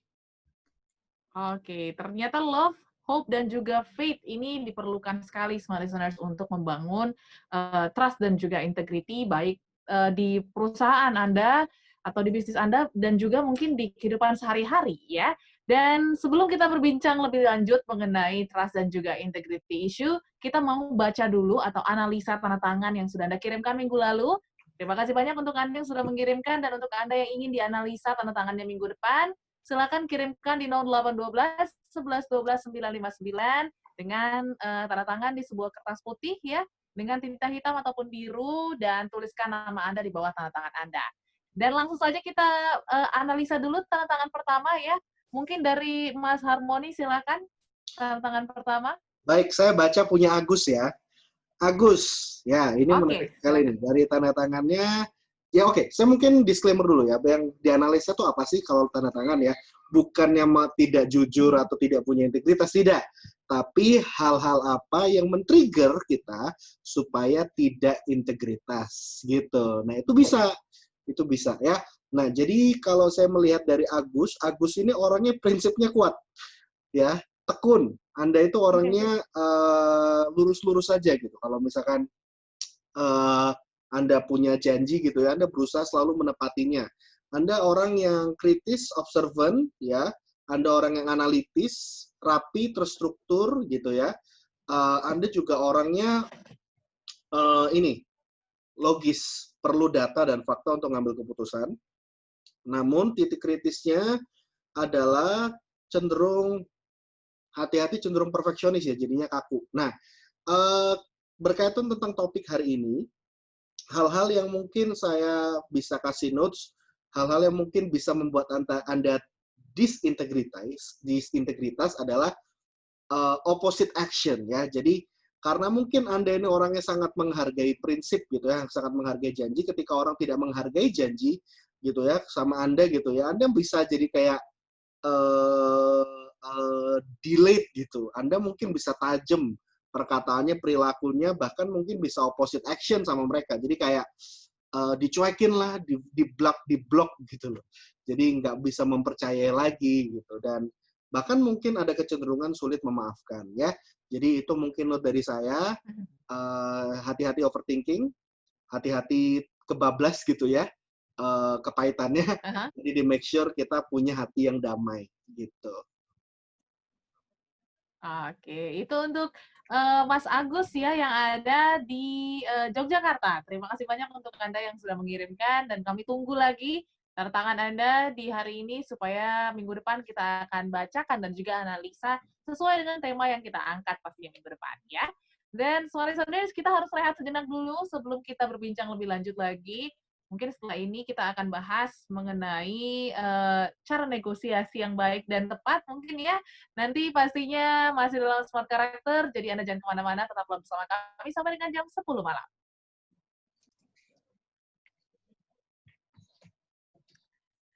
Smart Listeners, masih dalam Smart Karakter, dan malam hari ini kita membahas sebuah isu penting ya, bahwa trust dan juga integrity ini sangat diperlukan selama masa work from home ataupun selama masa pandemi ini. Dan banyaknya peristiwa di PHK, dirumahkan, cuti berbayar ataupun tidak berbayar ini pasti sangat dirasakan untuk beberapa pekerja ataupun karyawan yang ada di luar sana. Nah, mungkin kita balik lagi ke Mbak Juni ya. Tadi cerita Pak Jakub nih sangat menarik sekali bahwa memang ada keterbukaan ya, seperti itu. Saya ngelihatnya dari tim Power Character nih ada keterbukaan, ada transparansi bagaimana kondisi dari sebuah perusahaan ya kepada karyawan. Nah, ini kira-kira penting nggak sih Mbak transparansi gitu ya antar dari sisi pelaku bisnis dari pelaku usaha ke karyawan supaya mungkin nanti ketika memang ada masanya harus memang benar-benar meng-cut off karyawan, mem-PHK dan lain sebagainya, ini bisa memudahkan negosiasi dan juga titik temu antara kedua belah pihak. Oke, Mbak Audrey, masalah transparansi dalam situasi seperti ini itu justru ya perlu banget gitu loh. Nggak situasi seperti ini pun sebenarnya kan perlu. Cuma mungkin dulu belum terlalu kelihatan perlunya dan tidak ada situasi yang mengharuskan transparansi setransparan-transparannya ke karyawan. Nah, kalau kita sekarang di masa krisis seperti ini, masalah trust, masalah transparansi itu dari sisi karyawannya juga pastinya akan melihat dari si pengusahanya dong.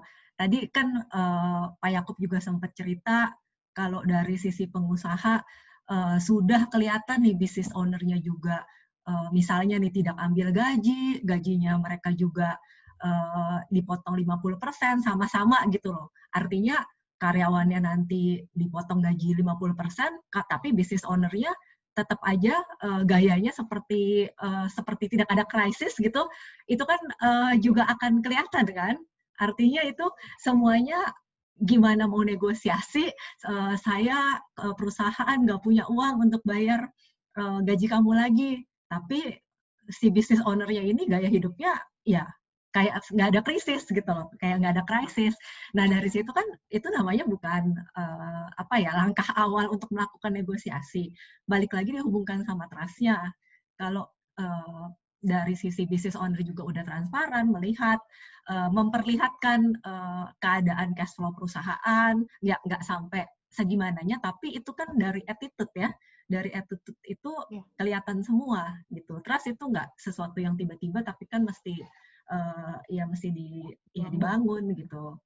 Jadi ya itu tadi contohnya Mbak Audrey. Artinya gini lah, kalau misalnya pengusaha memang lagi krisis ya juga mesti transparan memperlihatkan hal itu dari setiap tindak tanduknya. Artinya ya jangan masih hidup mewah gitu lah ya. Dari sisi pekerjanya juga bisa saling kasih pengertian. Artinya gini loh, saya juga melihat bahwa selama krisis ini itu kan bahkan ada kata-kata how the company treats the employees during crisis will make or break their reputations. Itu sebaliknya. Gimana karyawan memperlakukan karyawannya selama krisis itu akan membangun atau sebaliknya menghancurkan reputasi mereka. Itu berlaku juga vice versa ke si karyawannya. Attitude mereka sebelum krisis dan selama krisis itu juga akan memperlihatkan reputasi mereka kan, apakah mereka itu kerja jujur, punya integritas, sehingga mereka itu patut dipertahankan.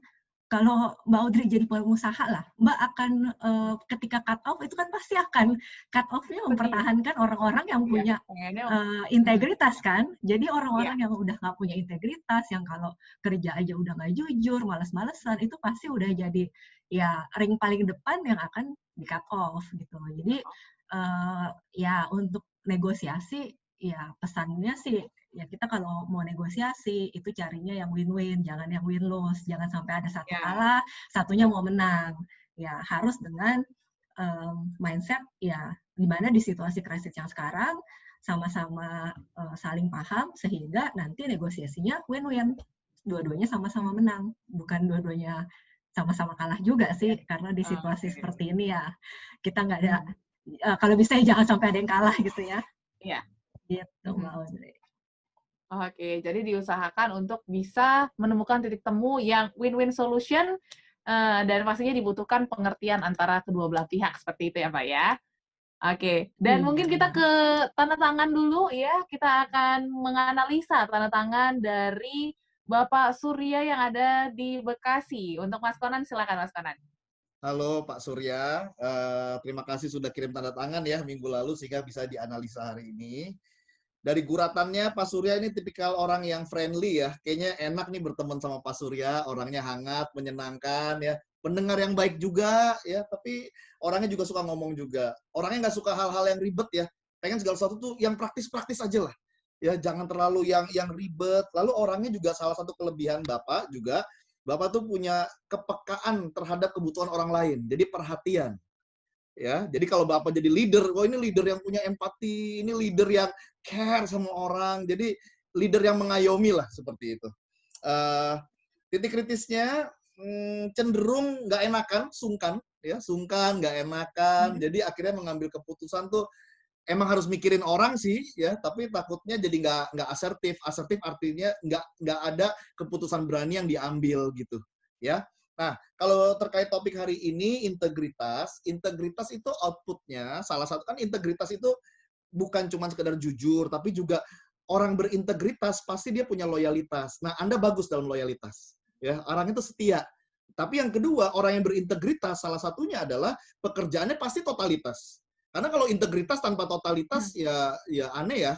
Saya integritas tapi nggak pernah totalitas gitu. Itu sangat cacat integritasnya, aneh gitu. Ya, nah, secara totalitas saya nggak bilang Anda nggak all out. Anda bagus ya, tapi Anda harus naikin standard of raising your standard of totality. Ya, tingkatin standard of totalitas Anda supaya lebih mantap gitu. Jadi integritasnya overall bagus ya, tapi terkait standar set your standard higher seperti itu. Biar lebih cakep lagi. Itu aja. Oke, itu untuk Bapak Surya, terima kasih banyak ya. Dan kita mungkin lanjut dulu ke Mas Harmoni nih. Tadi sudah disinggung bahwa ingin kasih tahu bagaimana cara memimpin yang tepat di tengah situasi ini ya, karena emang trust dan juga integrity issue ini sangat tinggi gitu ketika masa WFH. Seperti itu. Gimana Mas? Mungkin bisa bagi cerita, silakan. Baiklah, ini tadi sebenarnya sudah disampaikan secara konsep dan teori dan nilai-nilai yang bagus sekali dari Pak Yakub ya.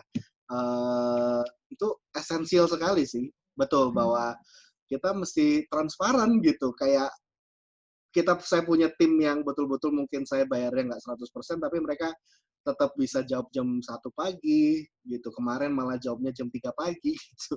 Sampai bingung gitu. Nggak tidur apa mereka. Ternyata betul, kita harus menunjukkan transparansi dan pemimpin itu harus rela berkorban duluan gitu. Minggu lalu saya ngobrol sama Pak Andi F. Noyah sama Pak Paulus Bambang gitu. Pak Astra gitu. Dia bilang bahwa begini, pemimpin itu yang di garis depan rela berkorban duluan gitu. Jangan kalau misalnya berperang disuruh nggak ikut perang, malah di belakang doang gitu. Itu malah mengorbankan timnya. Tapi justru kalau pemimpin itu menunjukkan bahwa dia menjadi role model, dia juga memberikan rasa aman, dia memberikan pengharapan, maka level engagement di dalam timnya pun akan meningkat. Bahkan timnya pun merasa terinspirasi dan mendapatkan role model gitu loh. Mendapatkan sosok yang, wah, saya ini bukan hanya punya pemimpin, tapi saya punya bapak. Saya bukan hanya punya pemimpin, tapi saya bukan punya bos, tapi saya bisa belajar. Saya belajar dari seorang guru. Nah, itu yang kita harus jadi pemimpin yang model seperti itu. Dan itu tidak mudah.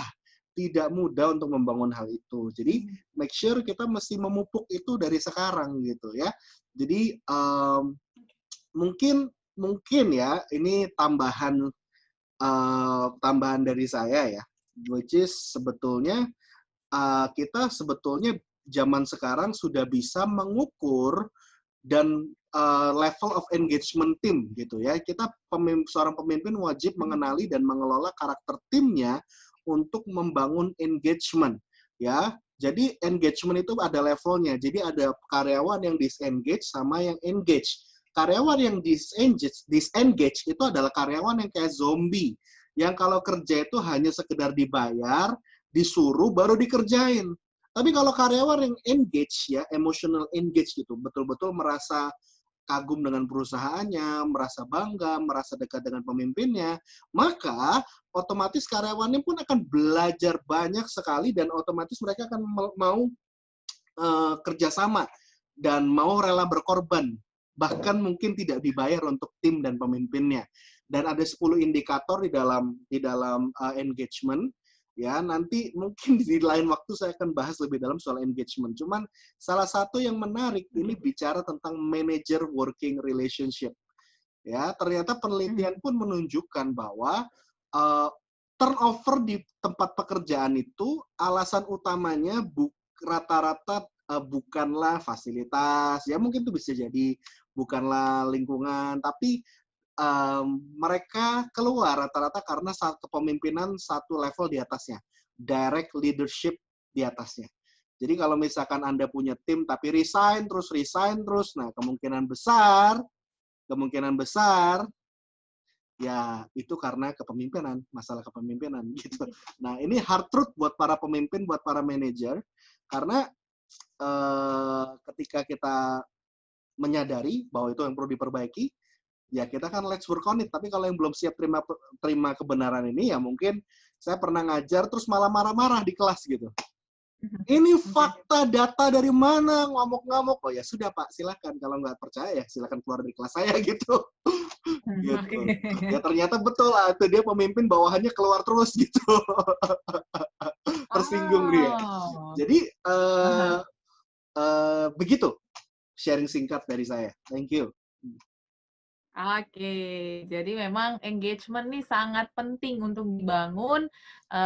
Mungkin harusnya dari awal, tapi kalau misalnya memang Anda merasa kurang ya memupuk engagement satu sama lain, Anda bisa mulai dari sekarang supaya tidak terlambat nanti ke belakangnya ya. Nanti kita akan lanjutkan lagi mengenai matriks dari trust ya yang akan disampaikan oleh Mas Conan. Tapi kita rehat dulu semua listeners, jangan kemana-mana, tetaplah di Smart Character sampai dengan jam 10 malam. Oke, semua listeners, masih membahas tentang trust and integrity ya selama masa WFH atau work from home, dan sudah banyak sekali yang disampaikan oleh Mas Harmoni, Pak Jakub, Mbak Juni, dan juga Mas Conan. Tapi mungkin sekarang kita mau tahu nih, tadi Mas Conan sudah singgung ya mengenai matriks trust. Nah, gimana supaya kita bisa smart to trust gitu. Silakan Mas Conan, mungkin bisa dibagikan. Ya, smart listener, ini ada di bukunya Speed of Trust, jadi bisa dicari ya, supaya untuk penjelasan yang lebih mungkin detail dan panjang. Dia bilang seperti ini, Shane Covey bilang seperti ini, dalam mempercayai orang itu ada matriksnya. Jadi ada matriksnya terbagi dari jadi rasa percaya dan kemampuan kita untuk menganalisa situasinya. Jadi nggak bisa main percaya aja tanpa analisa, ya. Tuhan kasih kita juga otak kiri, dikasih prefrontal cortex dengan fungsi-fungsinya untuk menganalisa situasinya juga. Nah, kalau orang hanya percaya saja, full percaya tanpa analisa, dia akan terjebak sama yang namanya blind trust. Apa itu blind trust? Ya, blind trust itu jadi naif, ya disebut naif, terlalu mudah percaya karena dia sungkan, nggak enakan, ya udah deh. Terlalu mudah percaya sehingga jadi mudah diperdaya. Karena ada orang-orang di sekeliling kita yang tahu banget kita ini orang yang sangat mudah percaya banget, sangat tahu. Ya, dan kita nggak gitu tahu bahwa orang sangat tahu itu. Ya, dan itu bisa terjebak di yang namanya blind trust. Yang kedua, analisa terus, tapi nggak ada rasa percaya. Ini yang disebut dengan distrust. Ya, ini orang yang curiga, curigation bahasa Inggrisnya, ya, curiga, ya, distrust, ya. Distrust itu orangnya seperti apa sih orang yang distrust? Ini orang yang sulit banget kalau dia leader, sulit banget delegasi. Ya, apa yang dikerjain dia akan kerjain lagi. Ya, dia bahkan semua hal ya, yang nggak perlu perfect juga dia akan seperfect mungkin. Sangat biasanya tipikalnya rada tertutup dan over control.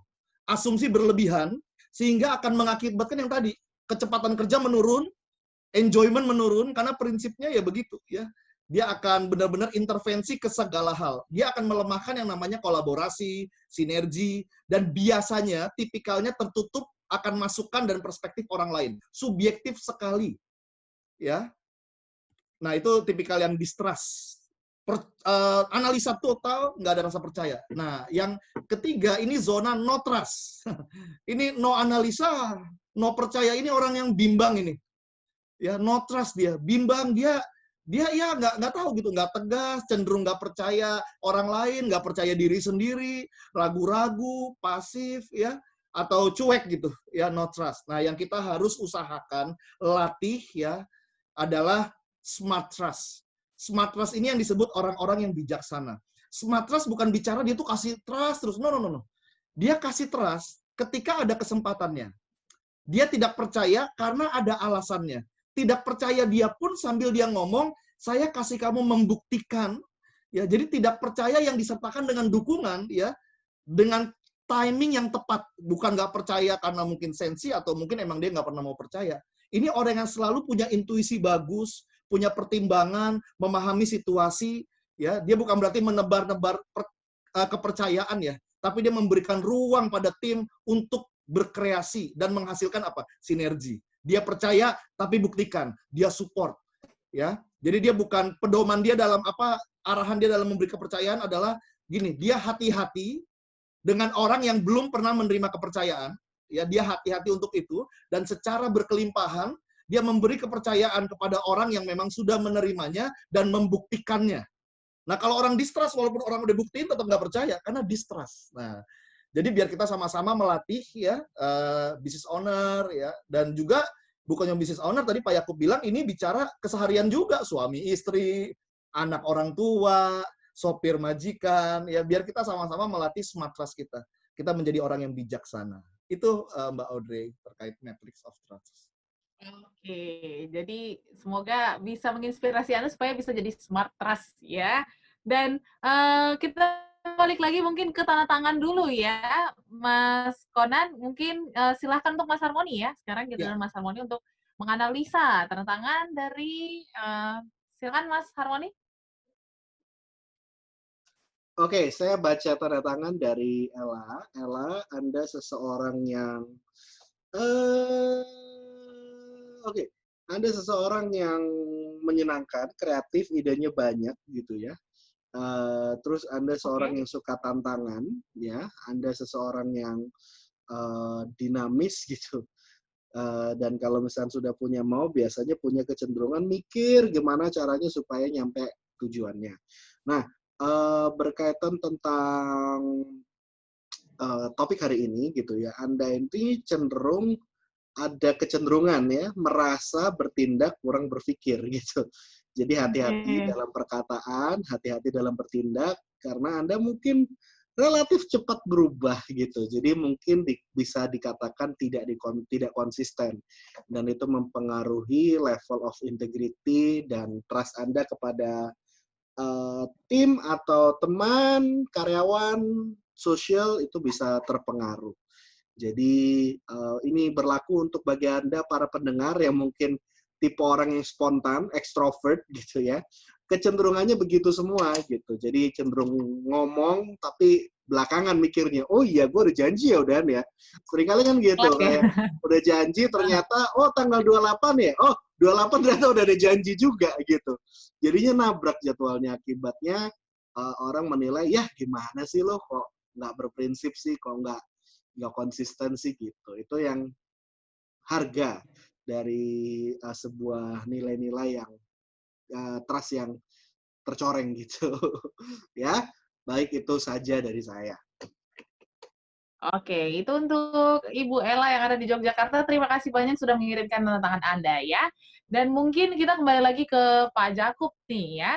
As a leader mungkin trust dan juga integrity ini pasti sangat diperlukan ya supaya kita bisa benar-benar bekerja dengan baik. Nah, kira-kira nih Pak Jakub dengan menjadi pemimpin atau menjadi leader ini pasti perlu sekali ya untuk mengenal bagaimana karyawan kita karakternya seperti apa. Kira-kira dia ingin dipercaya seperti apa gitu. Karena pasti background orang nih beda-beda nih, Pak Jakub. Nah, gimana supaya seorang leader ini bisa memposisikan dirinya, mempercayai karyawannya mungkin berbeda-beda latar belakang dan juga pengalaman dipercaya ataupun mungkin mempercayai seseorang. Silakan Pak Jakub.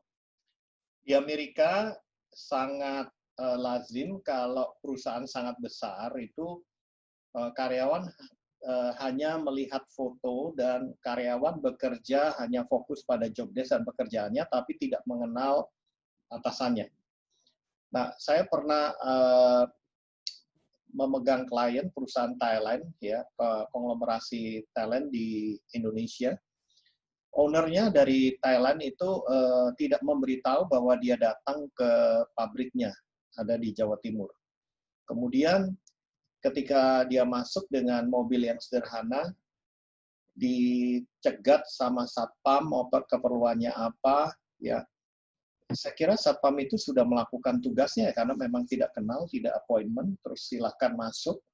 kemudian sampai di resepsionis juga ditanya mau ketemu siapa, beliau bilang dalam bahasa Inggris, I need to meet the CEO gitu loh. Apakah ada appointment? Nggak ada gitu. Dan sampailah itu ke sekretaris dari CEO tersebut, dan tetap dia tidak mengizinkan. Nah akhirnya dia bilang, oke, kalau begitu tolong CEO-mu suruh turun ketemu saya. Bilang maaf, CEO kami nggak bisa ketemu Bapak gitu loh. Dan akhirnya dia menyebutkan nama dia gitu, tapi singkatan gitu. Sebutkan aja SRA gitu ya, gitu, dari Pak SRA gitu. Dan ketika disebut begitu, CEO-nya langsung lompat gitu loh, langsung marahi sekretarisnya. Dia bilang, kamu tahu siapa itu? Gitu, nggak tahu Pak gitu. Itu owner dari perusahaan ini dari Thailand gitu loh. Jadi langsung dia temui dan dia bawa ke atas, dan saat itu juga semua karyawan dikumpulin yang ketemu dengan CEO-nya dan mereka sujud minta maaf gitu ya. Tapi ownernya ini bilang, bukan kalian yang salah, kalian sudah melakukan SOP dengan benar karena saya orang yang tidak dikenal gitu loh. Tapi menurut saya yang salah itu adalah perusahaan ini karena tidak memberikan orientasi dengan baik. Nah, sejak saat itu di-pitching siapa konsultan yang bisa memberikan orientasi di perusahaan itu untuk mengenal bukan hanya wajah, tetapi karakternya juga, mengenal sistemnya, mengenal produknya, dan pengenalan itu disebut orientasi. Mulai visi misi sampai kepada filosofi, fokus, dan kenapa begini, kenapa begitu. Jadi kami ada sekitar 5 konsultan dan salah satunya adalah saya, power character, dengan tugas untuk memperkenalkan siapa dan karakternya sekaligus. Kami bekerja untuk keliling seluruh Indonesia itu sampai 5 tahun, ya, perusahaan Thailand. Jadi dari cerita saya itu, saya punya pengalaman kalau karyawan nggak mengenal, itu nggak punya harapan. Kalau karyawan itu nggak mengenal, nggak punya engagement, seperti Harmoni katakan. Kalau bos itu juga tidak mengenal, maka dia tidak akan percaya. Jadi kata pengenalan itu bagi saya cukup penting, dan tips dan trik yang ingin saya bagikan adalah bagaimana kita bisa menimbulkan pengenalan itu dengan cara orientasi, orientation program, seperti itu. Oke, jadi pengenalan tidak hanya dari atas ke bawah, tapi dari bawah ke atas juga penting sekali ya, terlebih pengenalan karakter supaya memang bisa memahami gitu ya. Ya, Dan oke, mungkin Pak Jakub. Bu Juni tadi sampaikan ya, Bu Juni kebetulan udah kenal dengan tim saya ya. Transparansi itu udah terjadi di antara kami sebelum COVID ini, sehingga kalau saya pegang duit dan nggak pegang duit itu mereka tahu gitu loh. Kalau saya nggak pegang duit itu ada kode-kode, akhirnya mereka yang bayarin meeting, lunch meeting, dinner meeting, mereka yang bayarin walaupun nanti di reimburse kantor gitu loh. Saking kenalnya itu bisa seperti itu gitu loh. Saya juga saking kenalnya saya bisa tahu ini muka lagi stres dan tidak, dan saya selalu bertanya, kamu stres ya? Jadi transparansi itu yang membuat akhirnya ketika ada masa krisis seperti ini, ya itu sangat menolong sekali. Nah, mungkin pertanyaannya bagaimana kalau di lalunya itu keduanya ini tidak saling mempercayai. Nah, itu yang jawab nanti Harmoni, Conan, dan Bu Juni kayaknya. Oke. Tapi kayaknya harus kita potong dulu nih Pak Jakub, karena ada yang mau lewat dulu nih ya.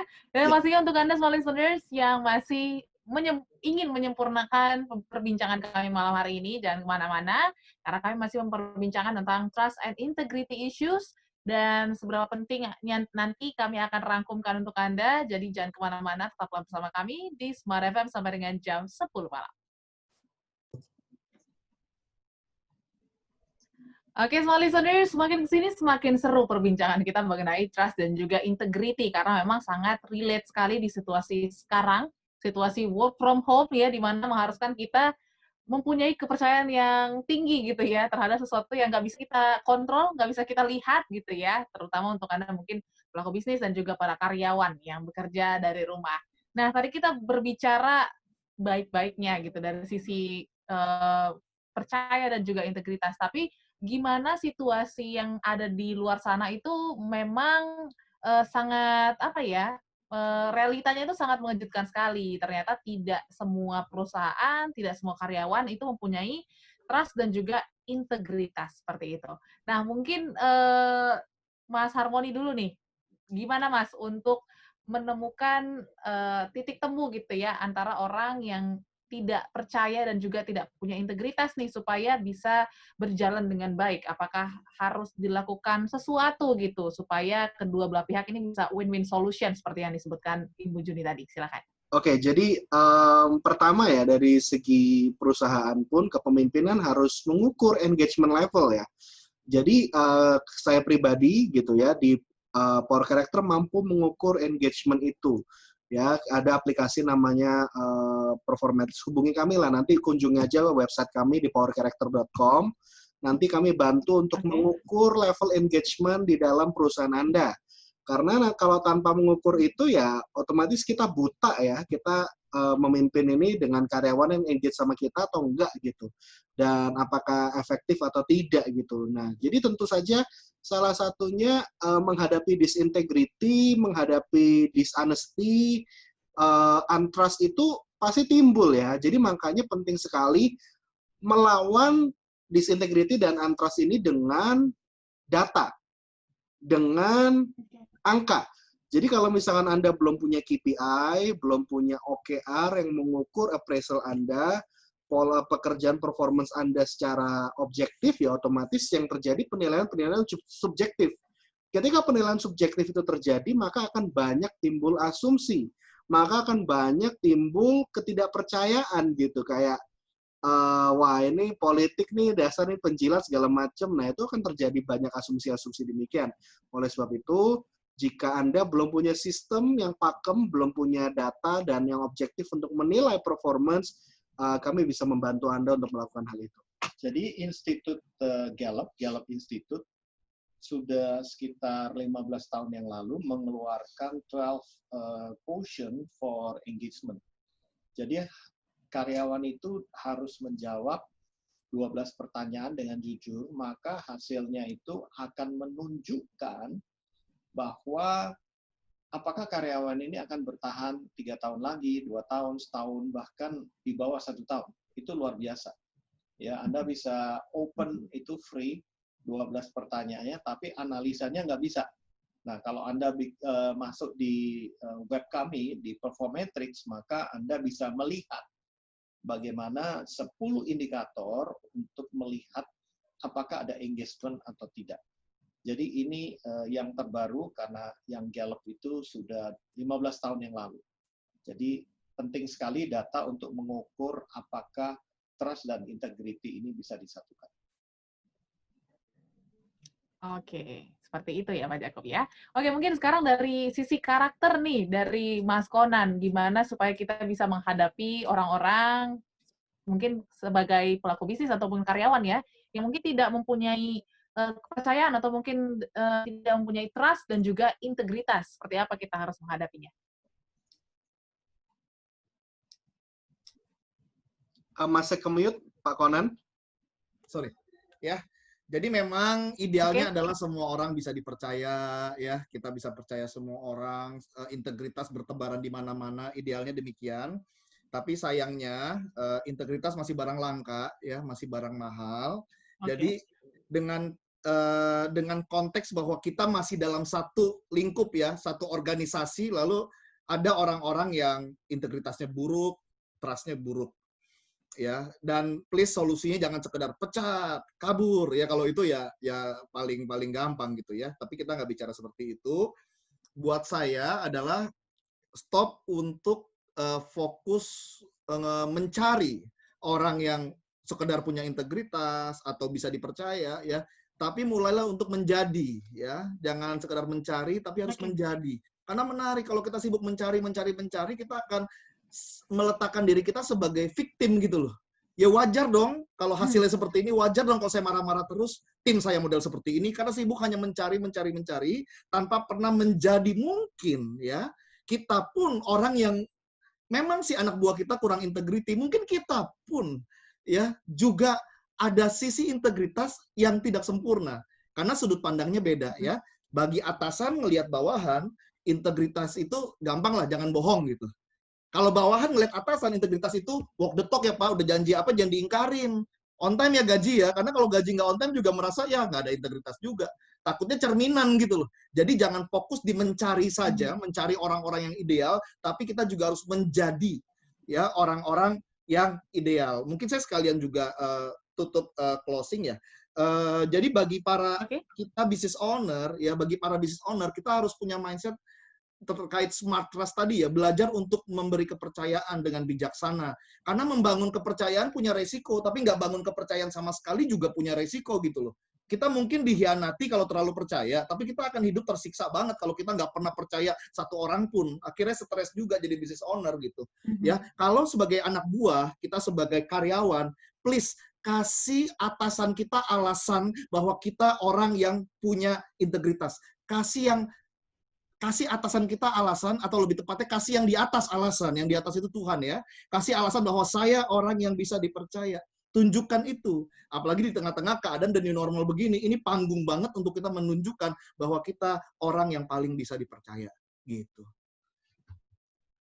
Itu Mbak Audrey. Luar biasa dari sisi karakter ya. Oke. Mungkin yang terakhir dari sisi legal seperti itu ya, dari Mbak Juni. Gimana nih ketika mungkin kedua belah pihak nggak ketemu nih ya dari sisi trust dan juga integritinya, kira-kira apa yang harus dilakukan dari sisi legalnya sendiri gitu Mbak Juni, silakan.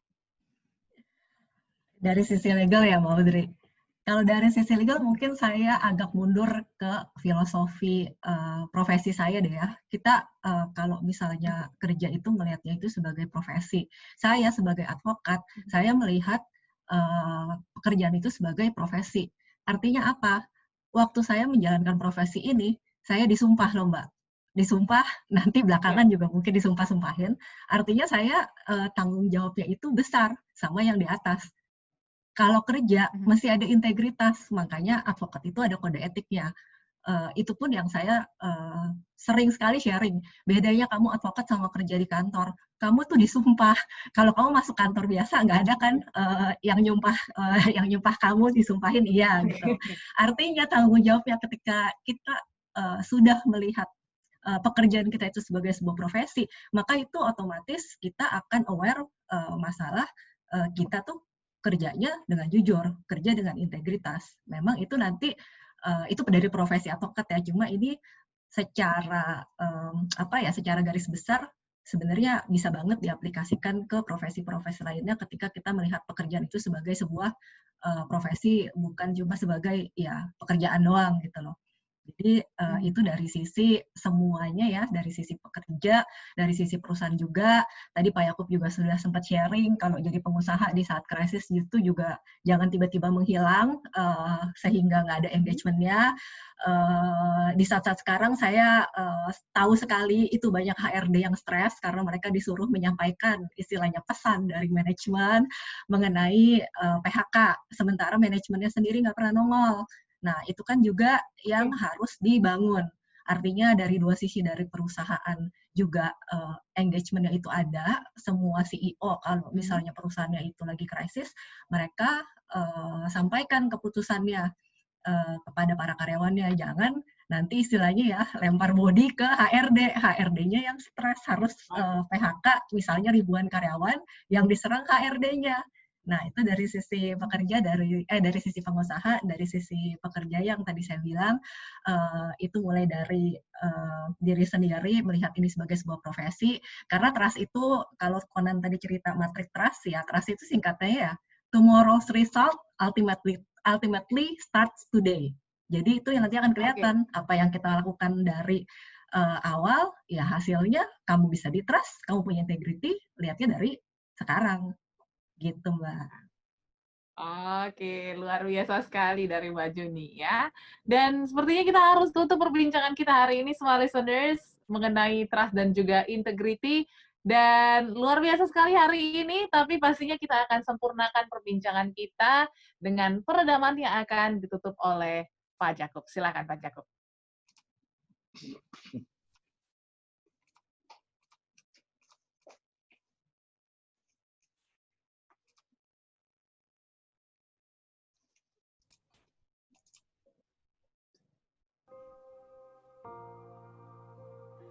Smart listener, saya ada 2 buah kisah yang akan Anda simpulkan sendiri makna daripada kisah ini.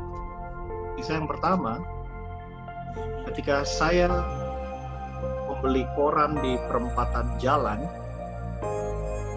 koran itu berharga 5.000 dan uang saya 50 ribuan. Dan dia bilang, masih pagi Pak, belum ada kembalian. Ya udah, besok saja kan saya lewat sini lagi. Dan dia terima uangnya dan saya terima korannya. Setelah berjalan saya berpikir, kenapa saya begitu bodoh? Bagaimana kalau besok anak itu tidak muncul? Tetapi hati saya berkata, saya rela untuk anak itu mengambil sisa 45.000 uang saya. Maka hati saya tiba-tiba menjadi tenang. Tapi ada teman saya di kantor berkata, kamu bodoh sekali. Buat apa ngasih orang yang tidak kamu kenal dengan uang 45.000? Saya senyum, saya bilang, saya tahu bahwa saya sangat mudah untuk dapatkan uang 45.000 itu. Tapi bagi dia susah sekali. Nggak apa-apa. Mau dia ambil atau tidak ambil, tidak masalah. Nah, berlalu begitu saja dan saya tidak lewat jalan itu sampai kurang lebih seminggu kemudian. Jadi tepat seminggu kemudian, saya lewat jalan itu. Saya melihat kiri dan kanan, dan saya karena sudah rela, saya tidak berharap apa-apa. Dan saya jadi kaget ketika kaca jendela saya diketuk, dan anak penjual koran itu menyodorkan 45.000 kepada saya. Saya bilang, kenapa kamu ingat? Dan dia bilang, pasti saya ingat Pak, karena orang tua saya mengajarkan, kamu harus hidup jujur, maka kamu akan sukses. Saya sangat terharu dan saya berkata, ambil saja uang itu. Dan dia menolak, dia bilang, jangan Pak. Gitu. Dan dia kasih koran satu lagi dan dia kembalikan kepada saya 40.000. Nah, saudara, makna dari cerita ini banyak bisa dilihat dari sudut pandang saya, dari sudut pandang anak itu sendiri. Itu luar biasa sekali. Ya, ternyata kasih, pengharapan itu membuat kita bisa menjembatanin antara trust dan integrity. Kisah yang kedua yang saya alami ketika saya minum kopi di pagi hari yang disajikan oleh pramusaji, ya, office girl. Saya merasakan kopi hari ini enak sekali. Lalu saya panggil, kamu bagaimana buatnya? Enak sekali, saya cocok. Dan saya bilang, mulai besok tolong takaran kopinya seperti ini. Dan smart listener, selama 1 tahun, office girl ini membuat kopi dengan rasa yang tepat seperti yang saya mau. Dia berasal dari Kepulauan Timur, ya, bukan dari Jawa. Dan saya setahun kemudian bertanya kepada dia, apakah kamu mau belajar komputer untuk bisa jadi tim administrasi? Dia bilang, mau Pak.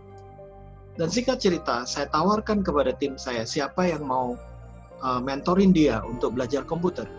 Gak ada satu orang pun, kecuali ada satu psikolog, ya, yang sangat senior. Dia bilang, kamu saya ajarin. Dan saudara, dalam waktu kurang lebih 3 bulan, dia mampu bukan hanya belajar Word, Excel, tetapi dia sudah menjadi semacam staf admin daripada psikolog senior saya. Nah, ketika setahun berlalu, dia bukan hanya mampu jadi staf admin, tapi jadi semacam sekretaris. Dan satu kantor akhirnya berebut untuk bisa kasih dia ke saya. Karena laporannya sangat akurat, rapi, tepat waktu, dan sangat indah dan bagus sekali. Nah, gadis kecil yang kulitnya hitam, rambutnya keriting, dan kerjanya itu sangat luar biasa ini, sampai hari ini masih bersama dengan saya. Dan dia adalah pernah menjadi kepala operasional kantor kami, ya. Dan saya sangat bersyukur bahwa ketika seseorang mulai mempercayakan satu pekerjaan dengan harapan, ya, saya ulangi lagi, mempercayakan sebuah pekerjaan dengan sebuah harapan. Harapannya itu bukan untuk diri sendiri, tapi untuk karyawan itu sendiri, supaya dia bisa berkembang. Maka pasti ada imbal balik untuk kita. Nah, Anda boleh melihat maknanya dari sudut saya sendiri maupun dari office girl ini, atau dari penjual koran, atau dari saya sendiri. Tapi saya mau ingatkan lagi, jembatan antara trust dan integrity ada 3, yaitu kasih yang tanpa pamrih. Ya, Anda kalau mencintai dan mengasihi karyawan Anda dari sisi business owner, akan terjadi engagement yang tidak kelihatan, yang akan membuat tim Anda dan karyawan Anda memahami Anda dan bisa menerima semua keputusan itu dengan sejahtera. Sebaliknya, kalau Anda mengasihi pekerjaan Anda seperti Bu Yuni tadi katakan, sebagai profesi yang disumpah, dan walaupun kita tidak suka, kita melakukan pekerjaan itu sama seperti untuk Tuhan. Kerja adalah ibadah. Maka itu akan mempertemukan 2 titik temu yang ada jurang di tengahnya. Yang kedua, harapan. Kita perlu mengenal perusahaan kita. Kita perlu mengenali karyawan kita. Kita perlu mengenali sifat-sifat dan karakter dari produk maupun orang-orang yang mengerjakannya. Karena dari pengenalan akan timbul pengharapan. Dan yang terakhir, jangan lupa, dalam situasi seperti ini, doa bersama itu sangat penting sekali. Mari kita kesampingkan dispute atau issues atau masalah-masalah. Bukankah kita semua tidak menginginkan ini terjadi? Tetapi kalau kita berdoa bersama-sama, saya punya klien setiap jam 9 malam selalu berdoa. Dan ternyata tidak ada satupun yang terkena COVID. 4.000 lebih karyawannya. Dan tidak ada satupun yang di PHK. Dan digaji penuh. Saya percaya bahwa iman, kasih, harapan itu menjadi jalan keluar buat kita semua. Tuhan memberkati.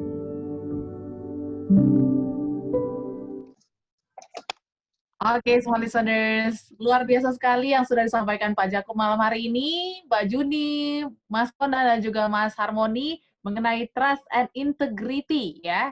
Trust and integrity issues di tengah situasi WFH, dan pastinya kita harapkan untuk Anda, para pendengar kami yang mendengarkan ini, semoga Anda bisa terus memupuk trust dan juga integrity, dan pastinya bisa menikmati hasilnya di kemudian hari, ya. Terima kasih untuk Mbak Juni hari ini sudah berbagi inspirasi, Mas Konan, Mas Harmoni, dan juga Pak Jakub. Ya, dan semoga kita bisa ketemu lagi di lain waktu, ya. Dan semua listeners, terus dengarkan Smart Character setiap Senin dari jam 8 sampai dengan jam 10 malam bersama tim Power Character membicarakan tentang isu-isu menarik pastinya. Dan kita harus pamit semua listeners. Saya Audrey Juana undur diri. Saya Yakub Ezra. Saya Harmoni Ezra. Saya Fernando Kona. Saya Juni Dani. Smart Character, who we are. We are Life Transformer. We are change to change the world. Oke, sampai jumpa minggu depan. Dah.